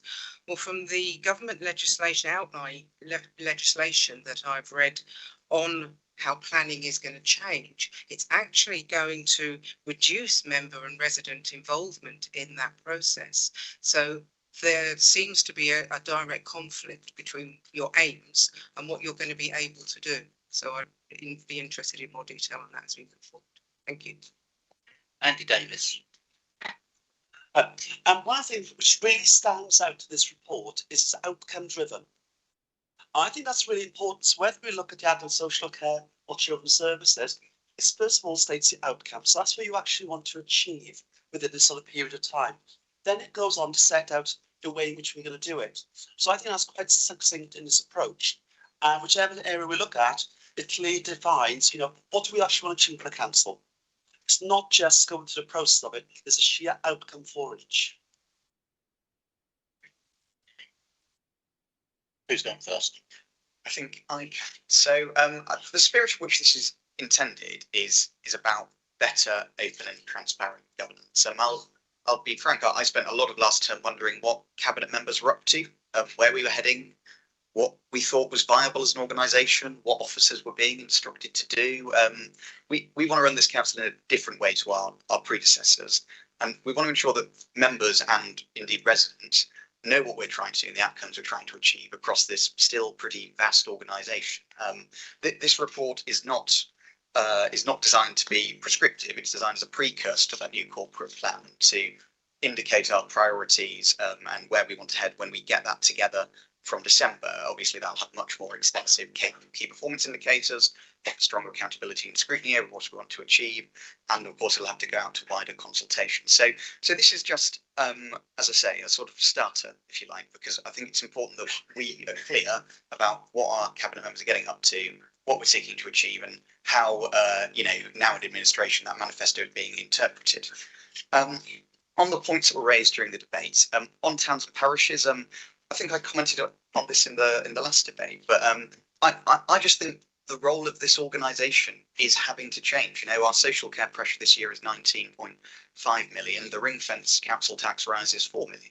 That means that one way or another, out of discretionary spend just on social care, we have to be making savings of 15 to 20 million pounds. It would be churlish, and I think application of our duty, to not plan around the idea that if that continues and if government policy doesn't change, we will be in a position where our discretionary spend is pretty close to zero, where we're delivering statutory services and little else. I think the problem that I would face justifying that to my residents is that actually we do have other partners who might be able to help. Not will, not have to, but might. And certainly we don't want to get in their way if they're very keen on that or if they can find ways of doing that. So, if we're acknowledging that financial reality, we also have to plan for the contingency. And I think partnership working has many, many benefits in opening this council up, but it is also being open with our colleagues about what we can and can't do, and we have changed. On the point from Councillor Dean, in that comment, you managed to express this annoyance that you hadn't seen our manifesto and annoyance that you have the chance to review it now. I don't know what to say to that. Councillor Dartnell, I completely agree. We need to offer clarity and changes that we should make rather than wait months and months about some of these things. It would be possible, and I think the old way of working would be to, have a cabinet member like Dave for planning, for example, go away and try and propose some changes to civil work. Members wouldn't hear about it for 6 or 12 months or longer, and then it might be brought at some point. We don't want to do it like that. We'd rather that was written down in paper. We'd rather that, frankly, from Heather and my perspective as well, that we can say, well, what's happening with that? We've committed to the whole council. We want to be doing this stuff. Is it being achieved? What are the timelines? Is it featuring in the corporate plan when you're discussing it with officers? Is it featuring that longer term plan as well? I think just opening it up and I think local member involvement solves a lot of problems along the way in doing that. And just on Councillor Housman's point, I completely agree about the need for detail. As I say, this isn't designed as a detailed report. It's designed as a precursor to something that we need to do as an organisation and have a new corporate plan, but also so that, as I say, you know what we're getting up to. The big frustration I've had in 4 and a bit years on this council is not knowing what is happening, not knowing what people are doing. You might not agree with it, but this is what we're doing, and it is based on something which there is some mandate for. And on the specific point about planning, I think it's about making a best endeavours approach. We often don't agree with what the central government are doing in lots of things, particularly in planning policy, I suspect. But that doesn't mean that we have to completely, slide from what our values are and what people expect from us. We have to take a best endeavours approach to that and have some ambitions for ourselves there.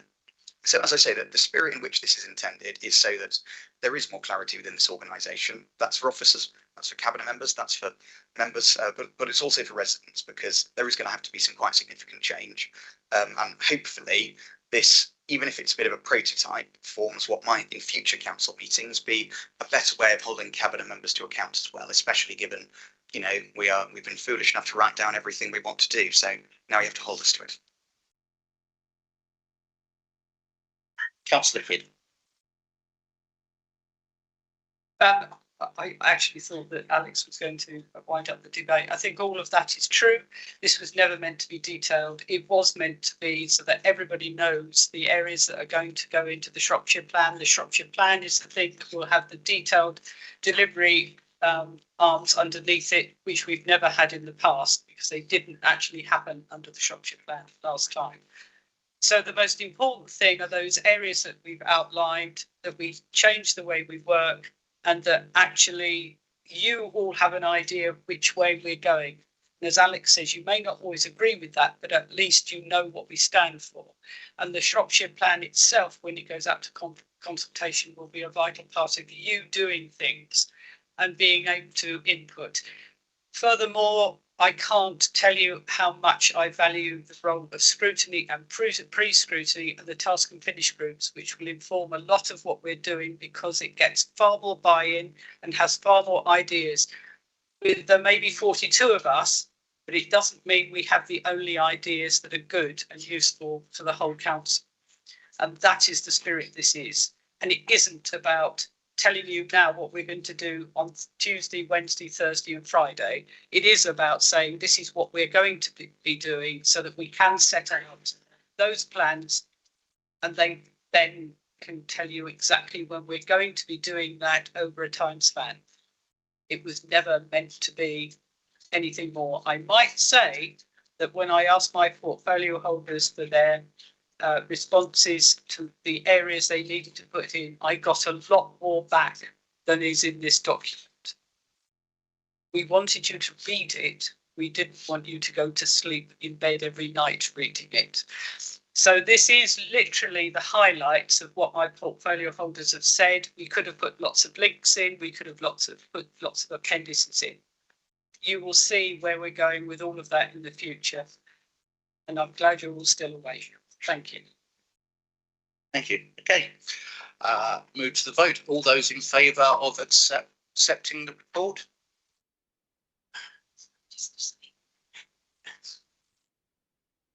Those against? Any abstentions? Lots of abstentions. Okay, that's clearly carried. Okay, moving on to item 9. I invite Councillor Andy Hall, Portfolio Holder for Children Education, to present a report on SEND and AP strategy and the outcomes framework. Thank you, Chair. As many members will recall, this paper came to Cabinet in July, and I'm delighted to say that it received both Cabinet and cross-party support. The SEND and AP Partnership Board have developed this strategy and outcome framework to support the very best outcomes for children, young people and their families to achieve their best lives. We know that nationally there is a need to improve provision for children and young people with SEND. This is challenging within the local context. We have made many improvements to the provision for children and young people with SEND, but we recognise that the need to strive further to secure the best possible outcomes for children and young people. This work begins to define the strategic aims for SEND and in Shropshire and will be further developed through the identification of more precise outcome measures. This will provide a coherent and consistent direction for practitioners, providers and those who support children and young people and support accountability. Members will note that within the recommendations, Cabinet will receive a 6-month update on the development and the implementation of the strategy. Therefore, I propose to send an AP strategy and outcome framework to Council, ensuring we strive for the best possible outcomes for young people and their families in Shropshire.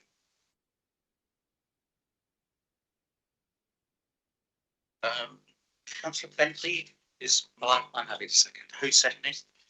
Right, Councillor James Owen. No, I said my own. Okay. Julian. Thank you.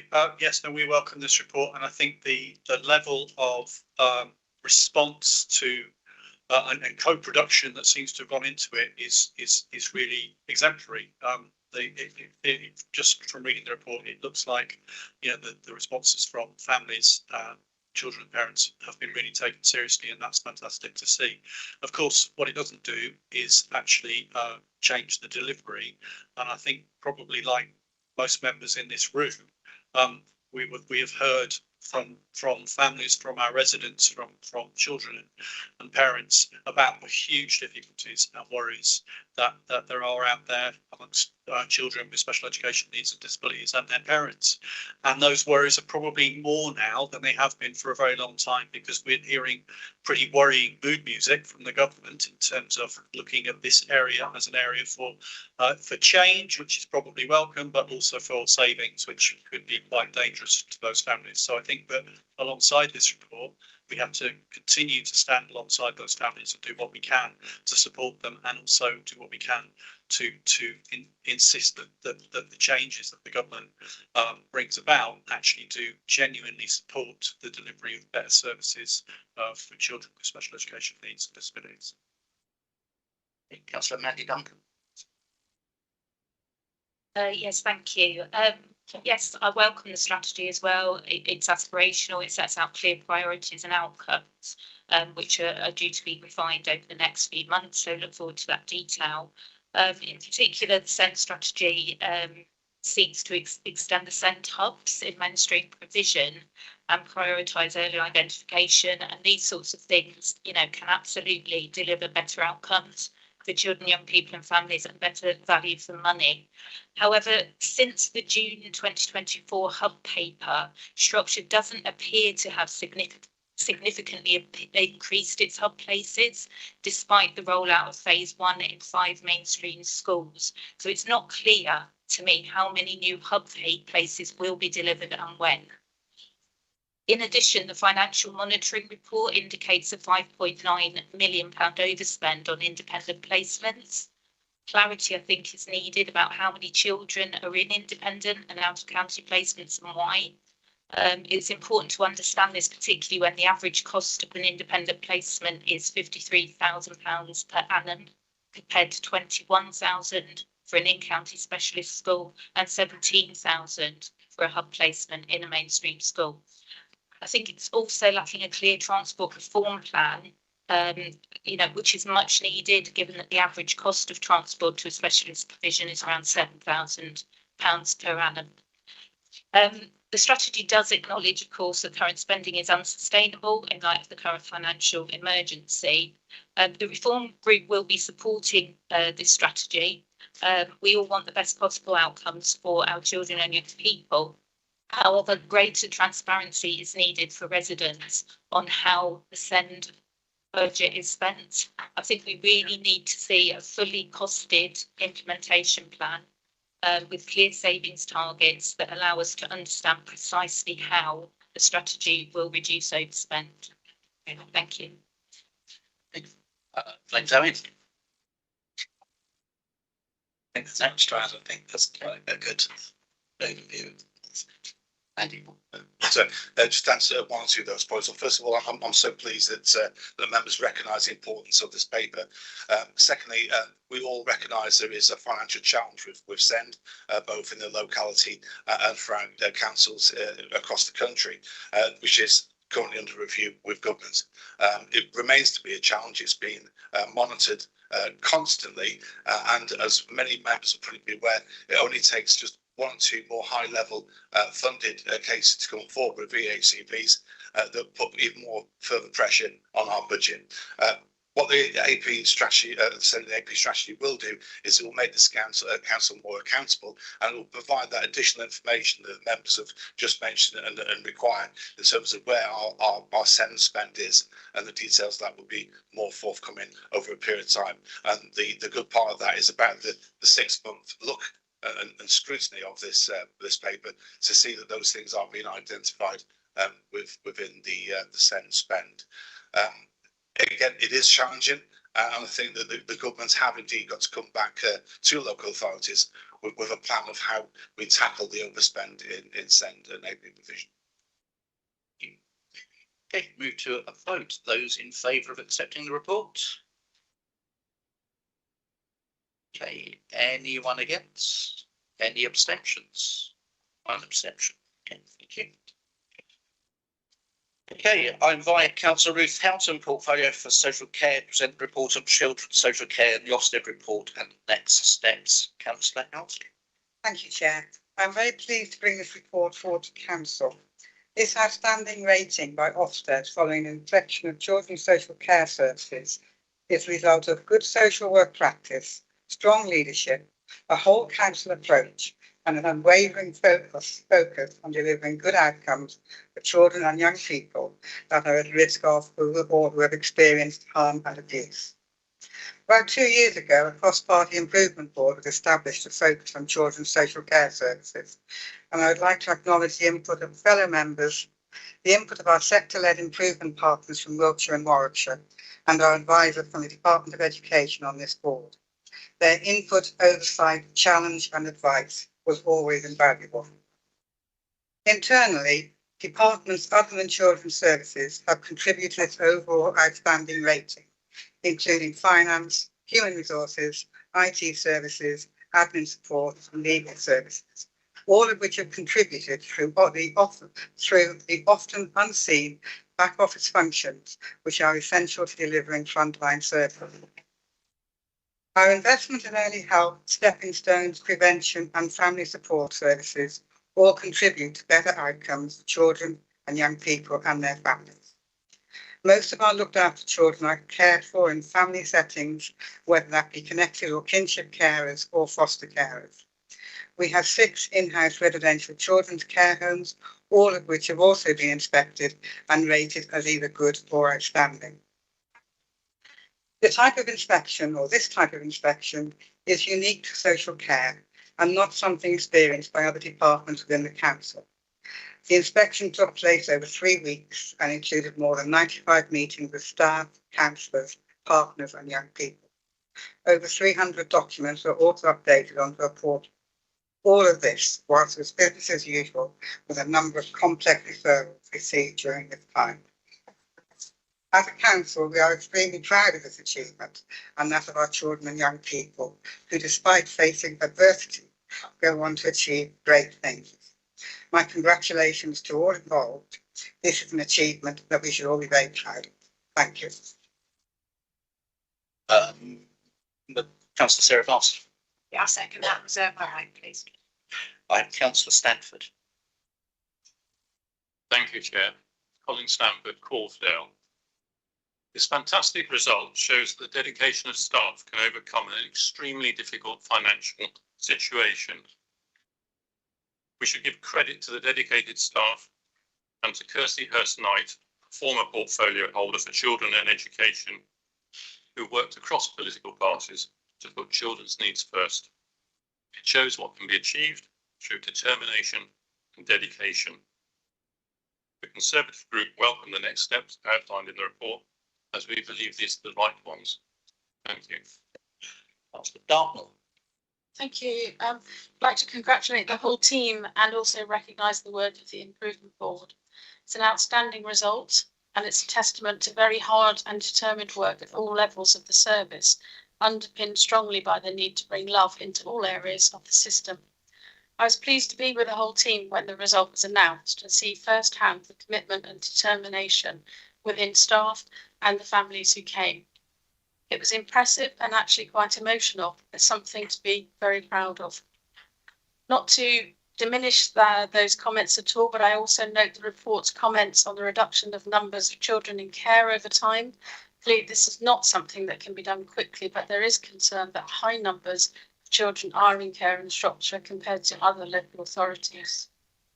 And I also want to mention that while the service overall is clearly outstanding, there are those who are unhappy with the service their families have received.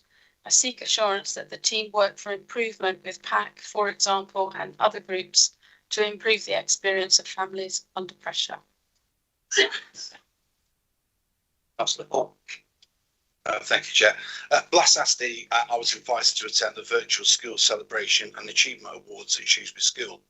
This gave me the opportunity to see firsthand the amazing work of our Shropshire Council staff and officers who week in, week out go the extra mile and in many cases beyond their contracted hours to support looked after young people in Shropshire. This exemplifies the outstanding accreditation received by this authority, and I'm delighted that Ofsted inspectors recognise their professionalism and commitment. Therefore, I'd like to say a big thank you and congratulations to the officers, staff and the leadership for this achievement. Councillor Potter. Thank you very much. I think Ruth has the best job in cabinet. Out of Children's Services. It's probably one of the most rewarding roles, and a role I did. Probably the only former cabinet member for Children's Services left at Shropshire Council. I'd like to congratulate the whole team, as everyone else does, and having rejoined corporate parenting panel from a 2-year gap, it reminded me how rewarding Children's Services is for the role of being involved in for a role of a councillor. And I would say to any councillors in here who are not familiar with anything that Children's Services do, get involved. Understand what we do for young people in this county, because they are our future. We hear a lot about adult social care in Shropshire. We have an ageing population in Shropshire, and if we can keep young people here happy and healthy and thriving, our county will flourish. So just to add my voice to that, and to say I'm very envious of Ruth, because we strive for outstanding. We had good twice, I think just to say to members, please do get involved, particularly with corporate parenting and our corporate parenting responsibilities, because we all have them. I think it's one of the most daunting things you are told when you're elected, that you have the corporate parenting responsibilities for 600 plus young people in Shropshire. But it's something that is very rewarding. Well done. Councillor Kerr. Yeah, so just right. It is a fabulous result. It's a product of brilliant staff and a wonderful way of working and a great culture. So everybody involved in this service in any way should be very proud of what's been achieved. I've worked in children's social work, so I know how hard it can be. I've seen pockets of very good practice, but equally I've seen pockets of very poor practice. The hardest thing in the world is to get a consistently good service. I think the worst service in the county has probably got some aspects of very good quality service, but it's getting that consistency across. And it's clearly that's what's been achieved over a long period of time.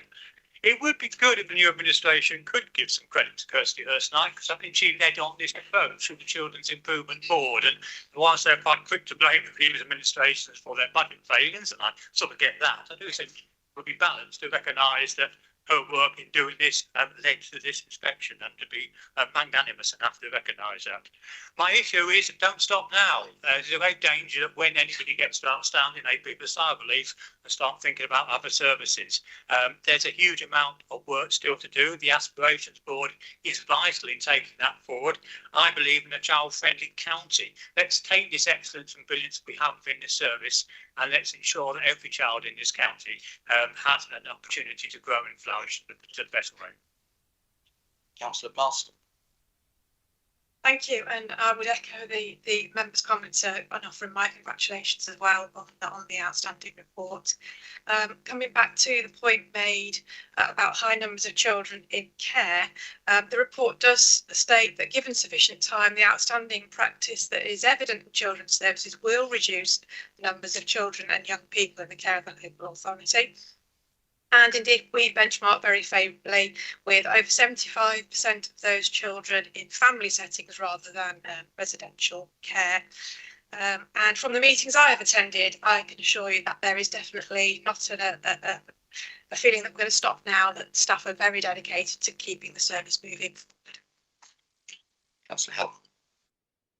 Thank you, Chair, and thank you to councillors in the chamber for their very positive comments. And yes, I recognise the work of Kirsty Hurst-Knight and other former councillors that were on the improvement board. It was a cross-party combined effort with our external partners to deliver the outstanding recognition that we achieved. Rosemary, thank you for your comments. Yes, we do know that there are some families that are unhappy with their current assessments and situations, and we do commit to resolving those as soon as possible. The reduction in numbers is does fluctuate, the number of children in care. It's around the 700 mark. Of course, we would like fewer children in care, but only if that's the right thing to do and that it's safe. The inspection validated that the children that are coming into care, as looked after children, are the correct children, that they need the support that we offer. And thank you, Ed, for the plug for the corporate parenting panel. I'm going to re-echo that. We are all corporate parents, and you are all very welcome to come and join. Whether you're a nominated member or not, the welcome is open, and do please get involved.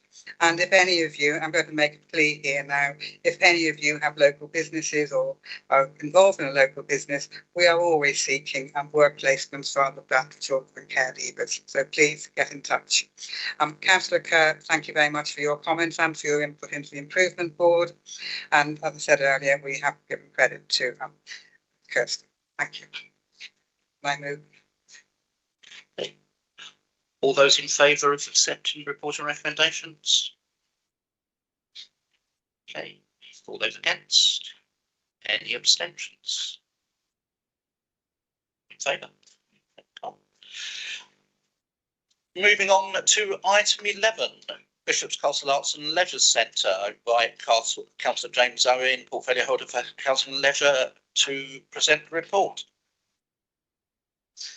Thank you. I wish to use my time to once again highlight the great example that this project is of the local community's involvement to raise funds to improve and secure continued provision of much needed leisure facilities for a wide geographic area.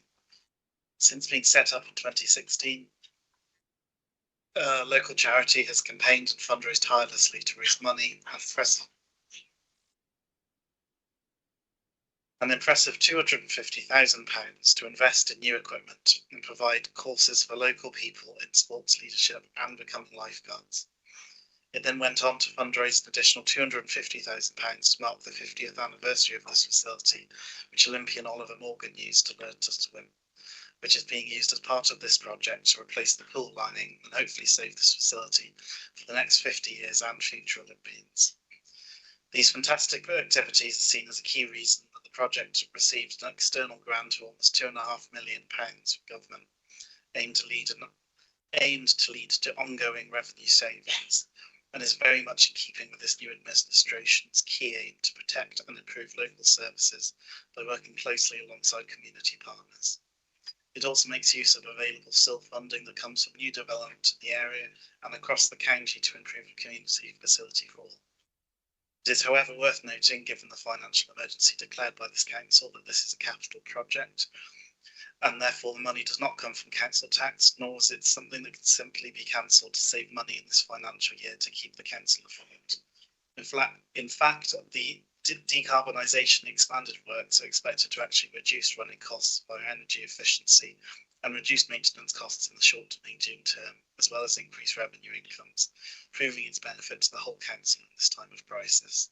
I hope that fellow members join me in supporting this fantastic community-led project, thanking everybody who have helped to support the project and its fundraising and support donations today. Councillor Blanford, your second. You wish to reserve your right to speak? Does anyone wish to speak? Nobody wishes to speak. Councillor Blanford. Nothing much to add from my colleague James, but I think they're a well thought out, extensively funded pair of projects. Finally, congratulations really to the team who put these together. Anything to add? Okay, all those in favour of accepting the report? Those against? Any abstentions? Thank you. Appointments to committees. I ask Council to confirm the changes set out in the agenda papers, which are principally additional members to the Audit Committee and Southern Planning Committee, and also an additional one, which is Councillor Carl Rowley to replace Councillor Dawn Husman as substitute member for Southern Planning. Seconded by Councillor Gary Groves. Yep. Seconded, Chair. Okay, all in favour? Any against? Any abstentions? Thank you. Okay, moving on to motions. First motion is received from Councillor Kerr, seconded by Councillor Radford. Councillor Kerr, supported by the Green Independent Group. Councillor Kerr. Yeah, I'm not going to speak for long. I just really wanted to bring to the attention of the council this campaign regarding carers. We all know the importance of tackling discrimination if we're going to get to a society which is equal, which is not just morally a good idea, it's financially a good idea because everybody can contribute then to the wealth of the country. And it's clear from the Carers UK that carers have strong evidence they feel that it's not a level playing field. When applying for jobs, equal opportunity monitoring forms do not ask them about uncared parent responsibility, and there is no requirement for simple adjustments which could help them. Clearly, if we can do our best to help carers, we can reduce the demand on our services, let alone help their lives as well.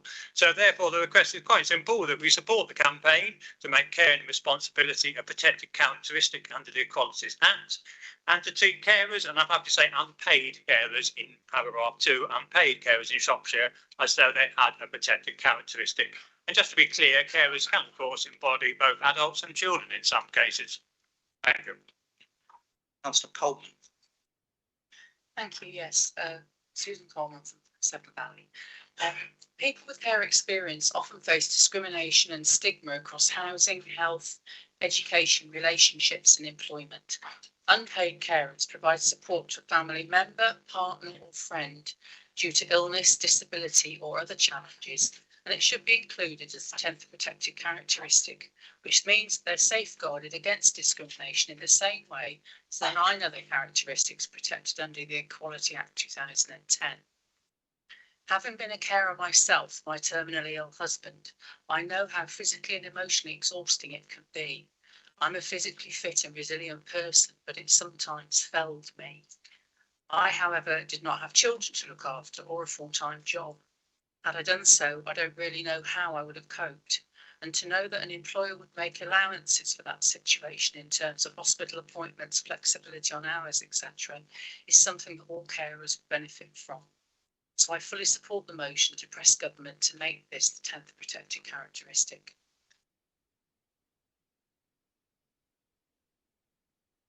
Councillor Radford. Oh, hang on. Sorry, I hadn't seen your hand. Councillor Kate. I'd actually put it yet, has it? I'd actually really like to thank Councillor Kate for bringing this forward. I have a family member who's a carer, and I really think people do not understand how much carers do. It's really surprising how many people don't understand how many people in this country are carers and what they do on a daily basis. But I'm stuck between rock and hard place.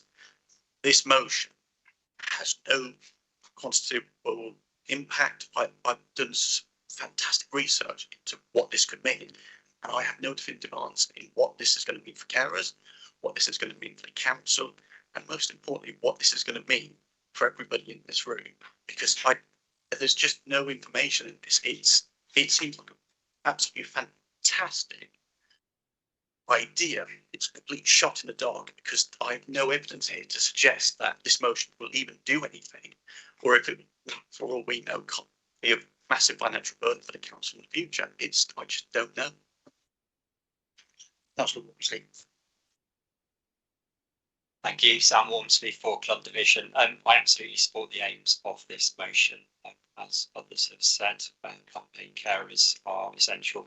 Work they do is often hidden and make a huge contribution to society. My own personal experience of supporting a grandparent in 5 years of their life at the time was extremely painful.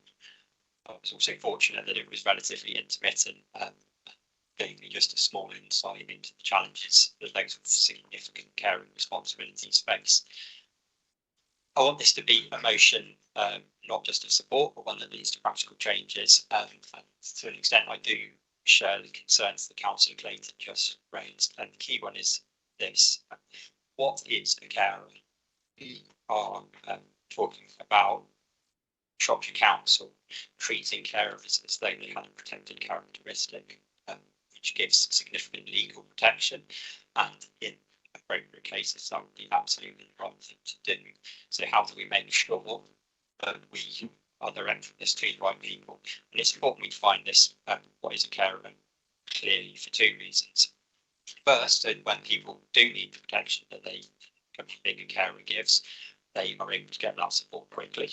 And inevitably, there are often going to be times when people would like the benefit of having a protected characteristic, but an alternative to support them would be more appropriate.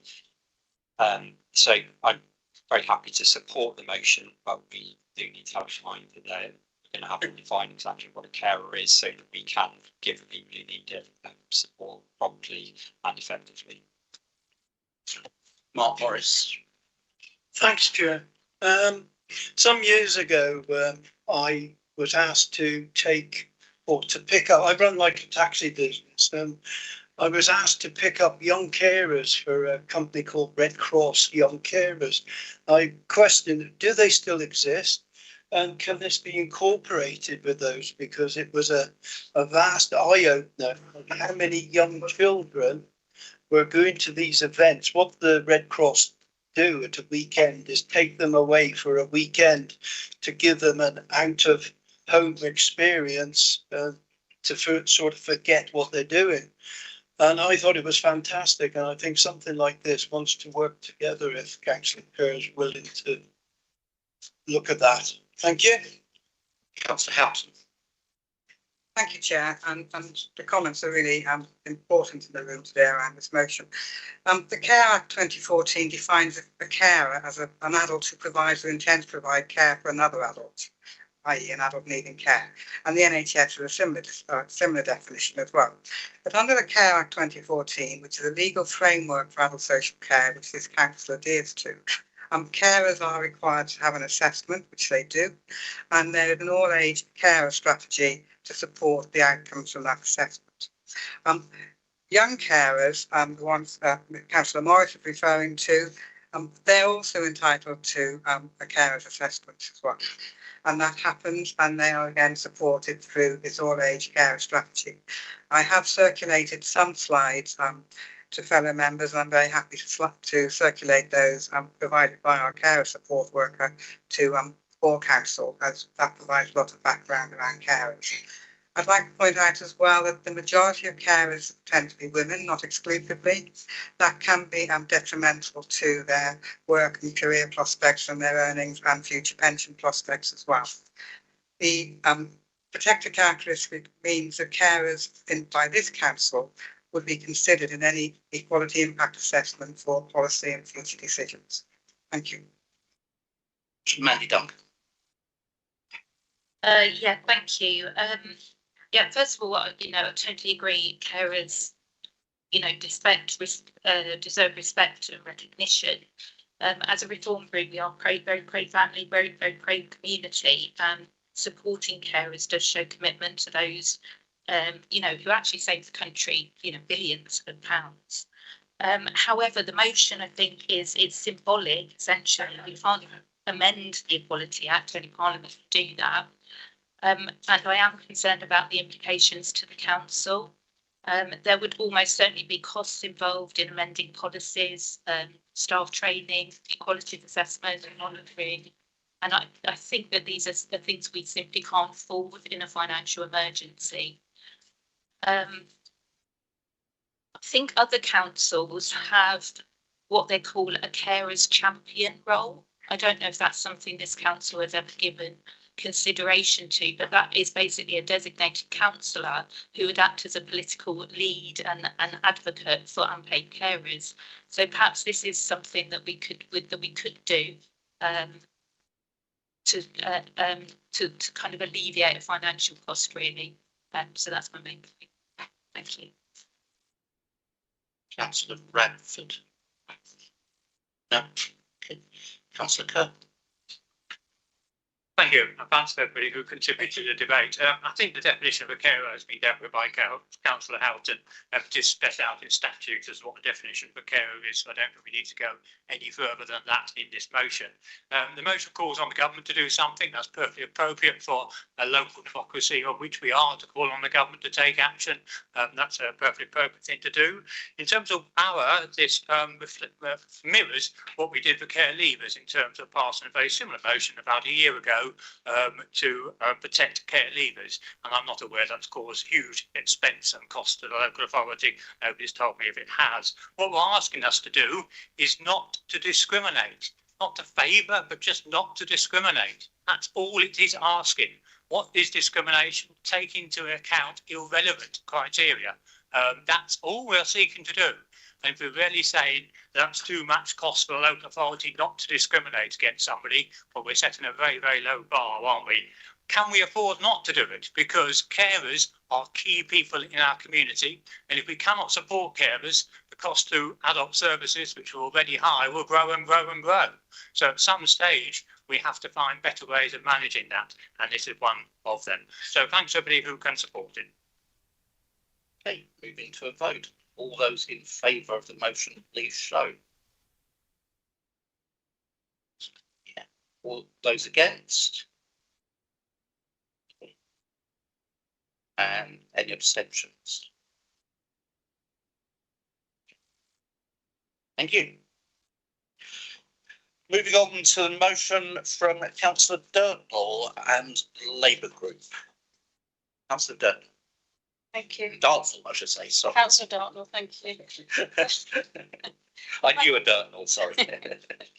The financial crisis that has been rumbling forwards for a number of years has reached an inevitable crunch point. Unless urgent action is taken to avert a Section 114 notice, Shropshire Council will not be able to balance its budget this financial year. If we cannot pull back from the brink, we are now looking at the very real prospect of government commissioners running the council. Outsiders with no local knowledge and no connection to our community. Commissioners would make decisions about how the council operates, how much council tax residents will be asked to pay, and decide which services we provide. Commissioners would make these decisions instead of this body of elected members. This outcome is not in the public interest, and I'm sure none of us want it to happen. At Cabinet, a financial emergency was declared. This means every expense must be scrutinised before being paid. It was a necessary decision we fully support. Every action taken, large or small, counts towards financial security through the rest of this perilous financial year. The basic member allowance is due to increase by 3.2% to be backdated to either the 1st of April or the 5th of May in the October payroll. That's an annual increase of £460 per year per councillor. I don't presume to know the financial pressures of individual members, and if this represents hardship for any of our colleagues, we are sorry for any added pressure this may bring. Allowing for the addition of basic allowance multipliers for portfolio holders and councillors with certain roles, a unanimous vote will save £44,500 in the current financial year and impact positively on coming years. While a relatively minor financial contribution in terms of the overall position, it equates to 5% of the current shortfall or predicted shortfall and presents a relatively small but significant step in the right direction. Unanimous agreement to this motion would demonstrate leadership and make a strong statement to the public and to Shropshire Council staff who have endured years of uncertainty about their own jobs. Staff have had to work harder through this period of financial cuts with fewer resources to keep the council afloat. They deserve our wholehearted support. Colleagues, it's time to demonstrate clear leadership to staff and to the public alike. Leadership is about taking action, taking responsibility and putting others first. It's about thinking of Shropshire residents and discarding personal interests. This is not a political matter.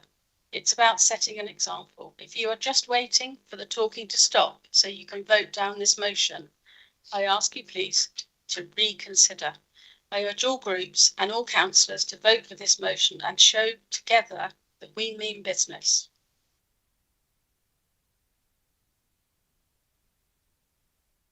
Seconder, are you reserving your right? I do, yes. Can I come to you in a minute? Councillor Dean, you have tabled an amendment. Yeah, shall I move that now? Yeah. Excuse me, Chair, I'm sorry to interrupt. Sorry to interrupt you, Councillor Dean. I'd like to object to this amendment as provided in writing ahead of the meeting, because it's not directly pertinent to the motion's subject. As such, it contravenes the Council's Constitution, Part 6, 18.7. I respectfully ask you, Chair, to disallow the amendment. Thank you. I've had a number of members from across the room come to me about this amendment. I have to say, Councillor Dean, as much as the intro to this motion is about the financial situation, the crux of the motion is about members' allowances. I don't think the intro is inviting a full-scale debate on the council's finances, which I think is what your amendment does. So I'm ruling the amendment out of order. Okay, moving on. Councillor Bentinck.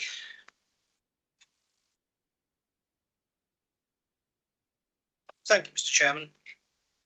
I feel very sad that the leader of the group representing the Labour Party feels the need to engage in virtue signalling, point scoring politics at this time of considerable difficulty for Shropshire Council.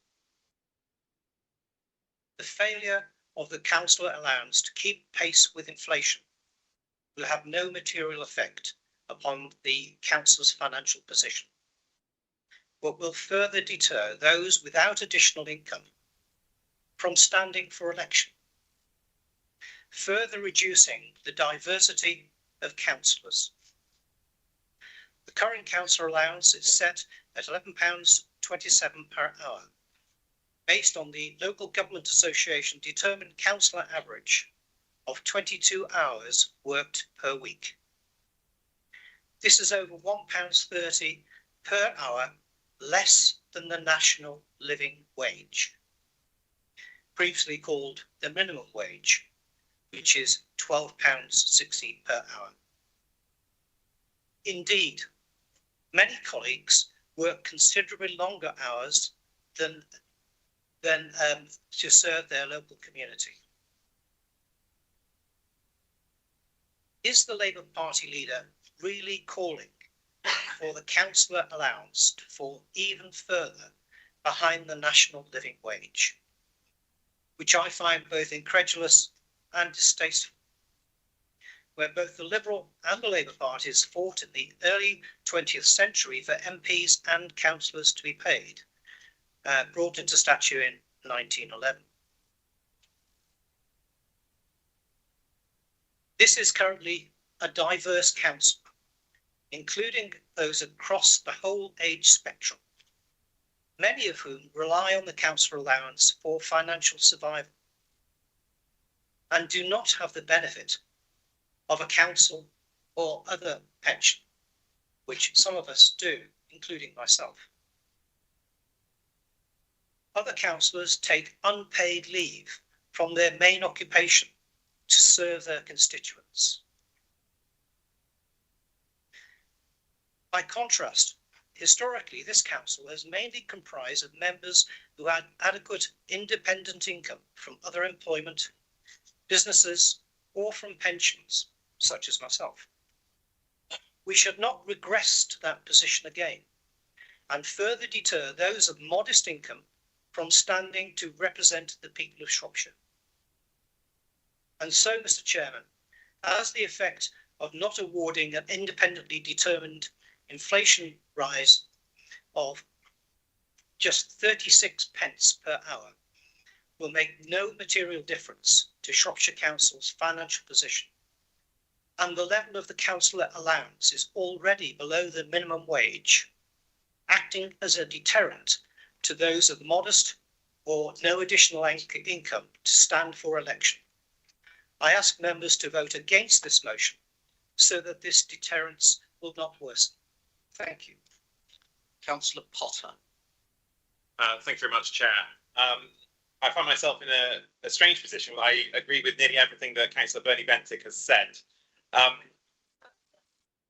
I understand the motives behind the motion. However, I think there needs to be a wider debate about the role of councillors and remuneration, particularly if this method isn't satisfactory that was adopted in 2001, I think it was, then I think that would be a better form to discuss the ways in which councillors' remuneration is set.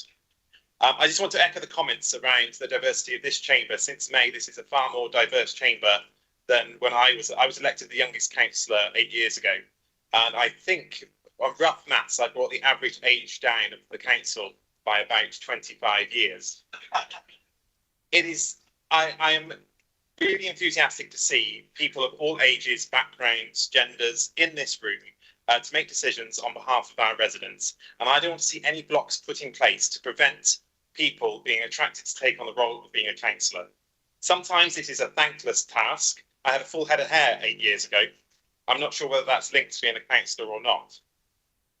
But what I want to see is people from all backgrounds becoming councillors and representing their communities. If you are a parent or carer, or if you work full time, you are at a disadvantage being a councillor, particularly with all our meetings taking place during the working day. Not least to financial implications, particularly if you're self-employed and you're unable to use holiday or unpaid leave and such like, will have to find cover to allow your day job to carry on. I think I understand the motives, as I've said, but I don't think I can support this motion. What I would welcome, perhaps, is a review as to the remuneration process in the future being brought forward to council so that it can be discussed transparently. But I don't think councillors should be involved in setting their pay. It is an allowance, not a salary, and that does have implication. For example, if you want to get a mortgage, it is included in your income, but it's not considered a secure job, as many find out on the 1st of May, and does have an implication for that. So there are a number of disadvantages to being a councillor, a number of advantages, and I'd just like to echo Councillor Bernie Bentinck's comments. Thank you. Before I go on, I had a number of members before today's meeting tell me they wish to speak on this. I'm going to go through the list of those who told me they wish to speak. When I reach the end of that list, and obviously people from the group need to come back as well. When I reach the end of that list, if you haven't got anything new to contribute, don't feel the need to speak. If you do have something new, then do that. I am going to call Councillor Dean because he did table an amendment which I brought out order, so I take that as he wishes to speak. Thank you, Chair, for that. And whilst I accept your ruling, I do need to explain why we did that, because it just felt like for the Labour group, who are the group which represent the party in government, to bring an amendment to bring a motion which was just a piece of tokenism, I was going to say £45,000, and say nothing about the failure of the government to support Shropshire Council, say nothing about the fact that they withdrew the rural support and made which hit Shropshire worse than any other council bar one, I believe, in the whole country, and which the Labour MP in Shropshire basically told us just to get on with it after that result. I think it was an appalling piece of tokenism and not taking any responsibility when they've got a whole bunch of new ministers in MHCLG. They've got their conference this weekend. It was a perfect opportunity to say something about how government needs to step up and support local government in general and Shropshire in particular through the financial crisis that we face after 30 years of increasing running down of public services and money going towards the more and more into the hands of the wealthy. I'm getting carried away and I'll stop there. My point is that I just felt it was an abdication of responsibility. As with all votes, actually, our group don't whip, so it will be a free vote for our group. But I am convinced by the contributions of Councillor Bentinck and others. So I think I'm going to be opposing this motion. Dawn Hisman. Thank you. I feel that I need to call out the total hypocrisy of Labour and their union paymasters who think it is okay to hold the country to ransom whilst demanding inflation-busting pay rises for people who are already paid more than most ordinary people can dream of, like the tube drivers who recently brought London to a virtual standstill, but then expect me to work for less than minimum hourly rate due to the hours that I'm working. We need, as has already been said very eloquently, we need our democracy to attract a wide range of people, not just retired people with separate incomes. We need young people with families, we need mortgages, childcare costs. Their time is valuable and it needs to be funded so that they can play their essential part in our local democracy. Thank you. I'm now down to other hands have been shown. Kate Halliday, anything fresh? Yeah, thank you, Chair. I am kind of a little taken back to response to this. We're talking about a year's freeze on our allowance. So in this meeting, we have been asking the public to take multiple hits to services. We're trying to look at ways to save money. And I have to say to the leader and the deputy leader, I'm a little bit disappointed. I made some points about how we might be able to generate some income within the council. I think multiple small income generation schemes may work, and it wasn't addressed at all. You addressed everybody else's points, not mine. So it does make me question how serious you are about looking at getting us out of this financial hole. Reform. I thought you were here to do things differently, and yet we see you in the paper being extremely supportive of the chief executive who is now outgoing. And it seems that if somebody is personally nice and supportive to you, you'll support them. The reality is the chief executive oversaw a series of really quite serious issues, 6 years of failure in terms of internal control. Can I point out the former chief executive not here to defend himself? Can we move away from talking about individuals, please? Okay. I thought reform. I thought you were here to do things differently, but it seems that you are for the status quo, and you are not prepared to make a sacrifice, while at the same time you are prepared to ask our public to do so. And so I am disappointed. I'll just let you know that I do work and I do take unpaid leave to attend council business. I'm not somebody who gets time off to do this. So I'm supporting this amendment, this motion. Councillor, yeah, okay. You said you'd address her if you didn't still want to speak. But I've got Councillor Boddington, and then Councillor Shackley Bennett, and then I'll move to the seconder and move to sum up. I'm sorry, Roth. Oh yeah, I did see you, and I've not crossed you out on my bit of paper. Sorry, Councillor Boddington. Thank you, Chair.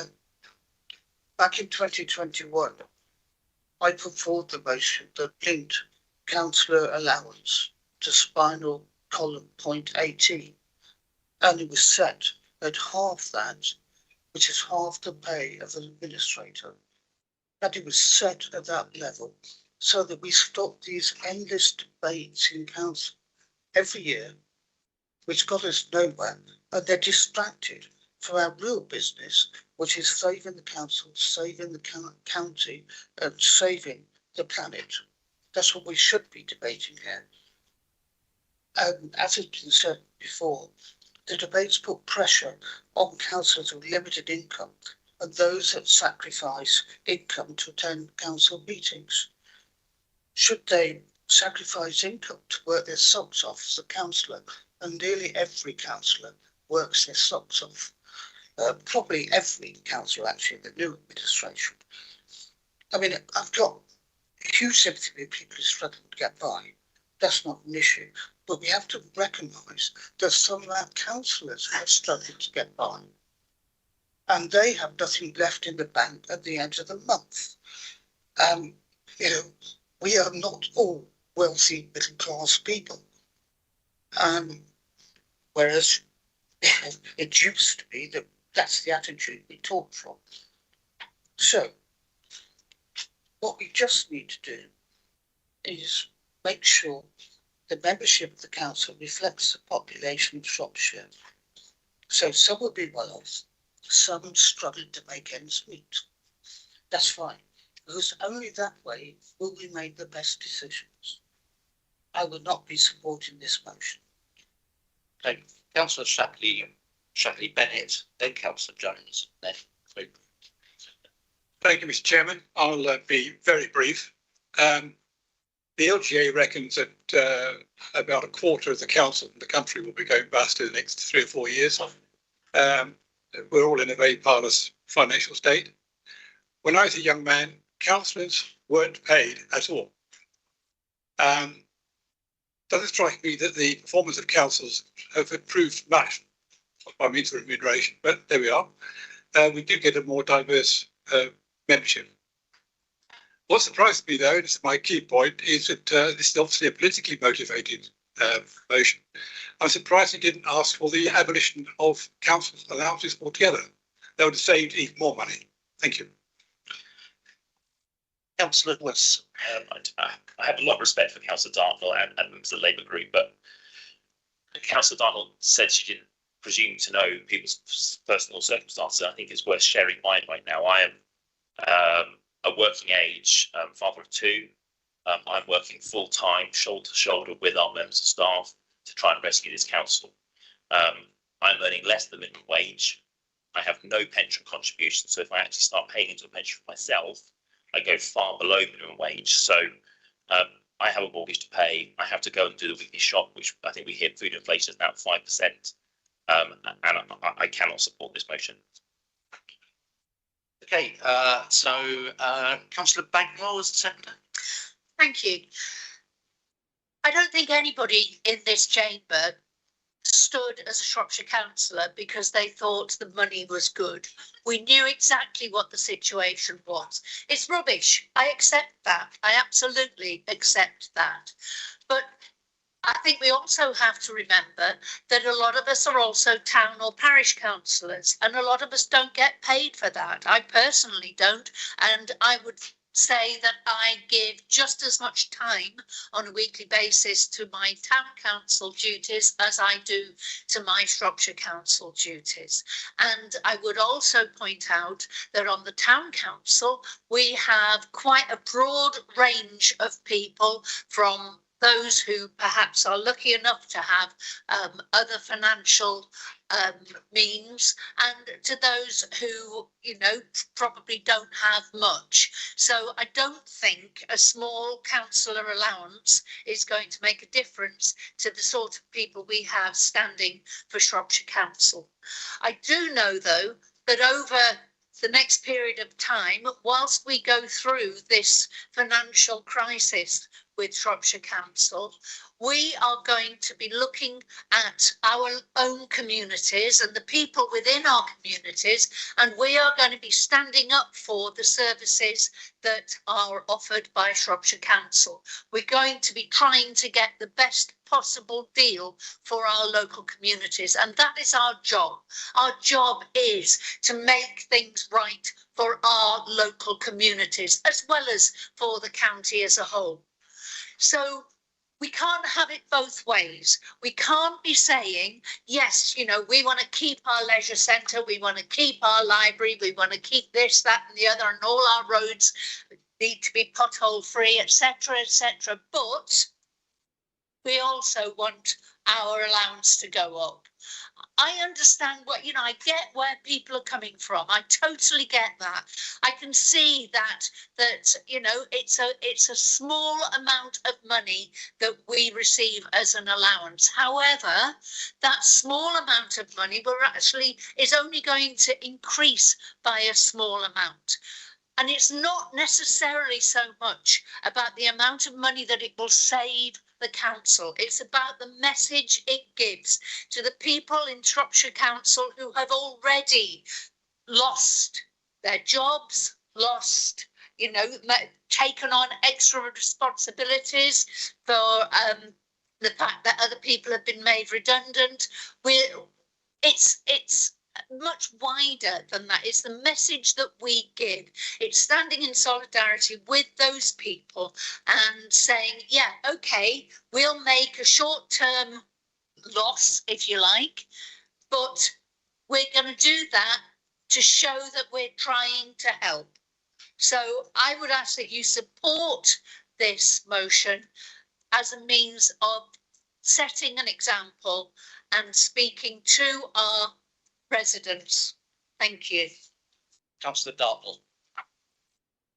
Thank you very much. I recognise the many comments made about allowances, the effectively low rates paid to councillors for the work they carry out.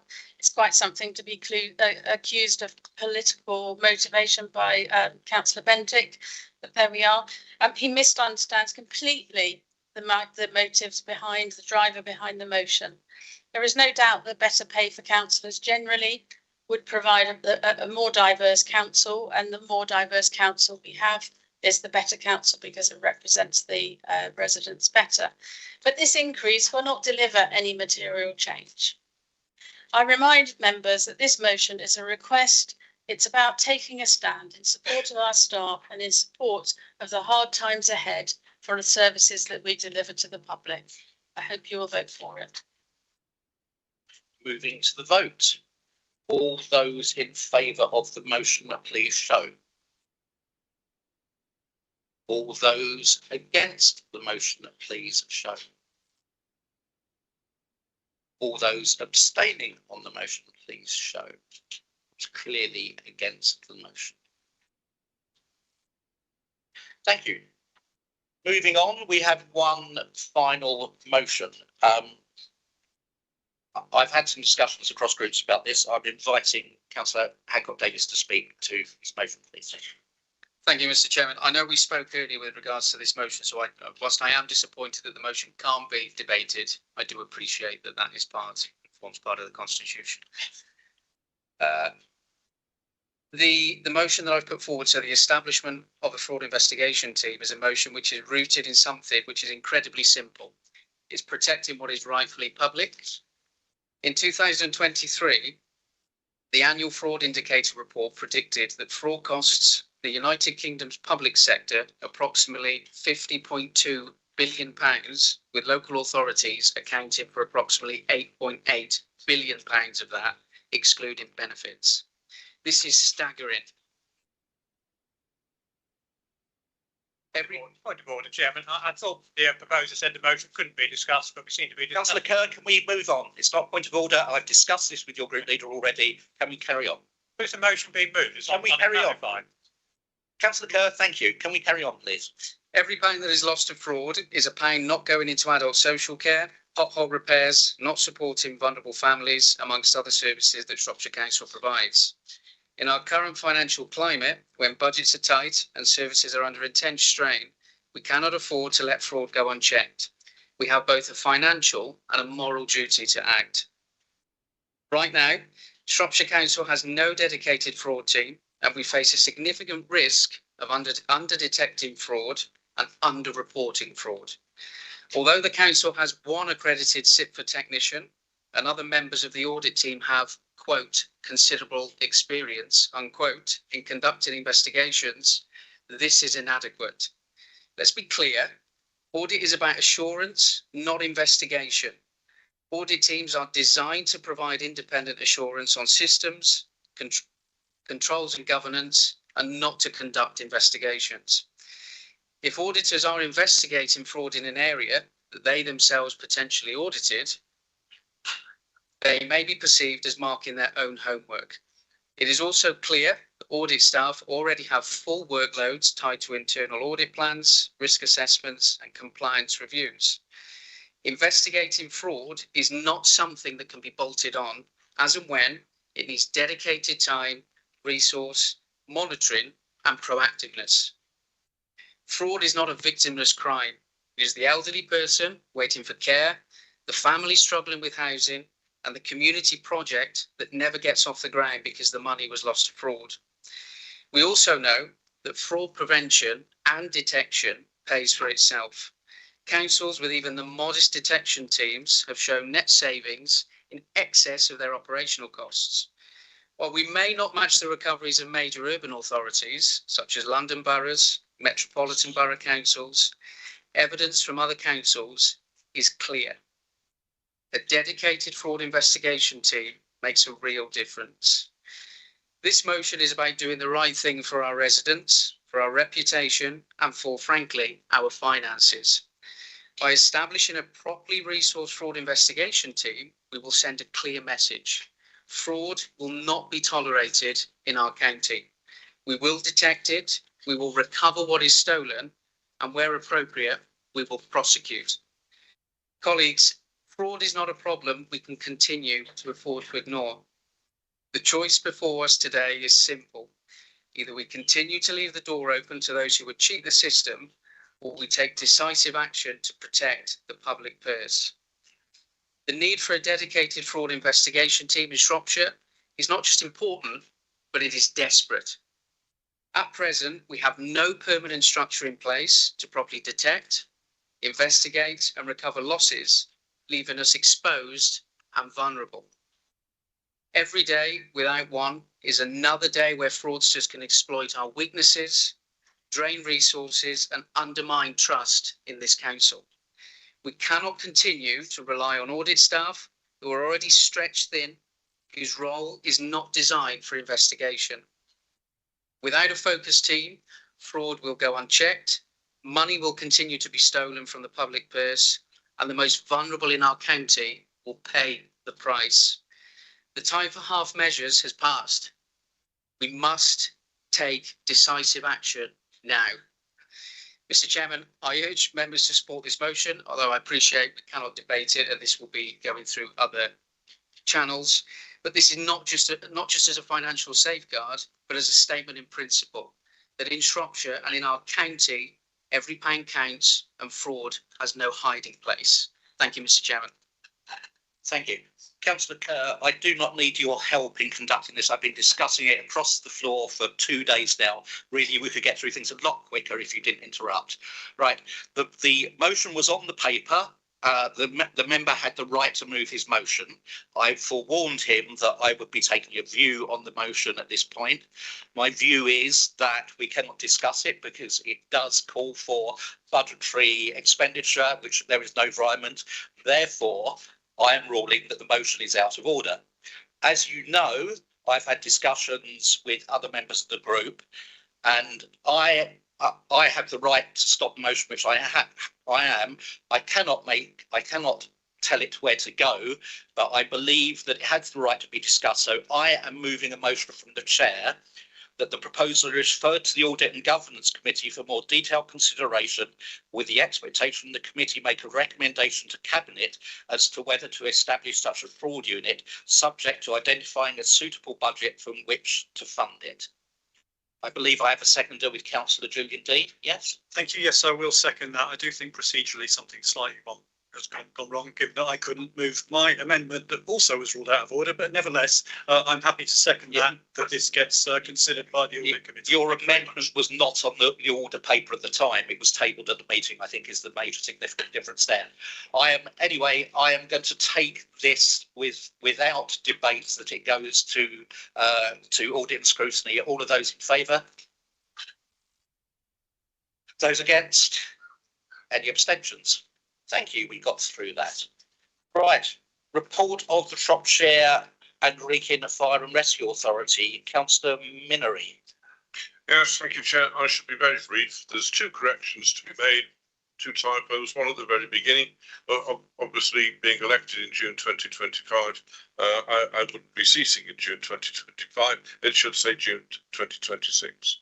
The second correction is right at the very end, when it says June 25, it should have said July, because it was the second meeting.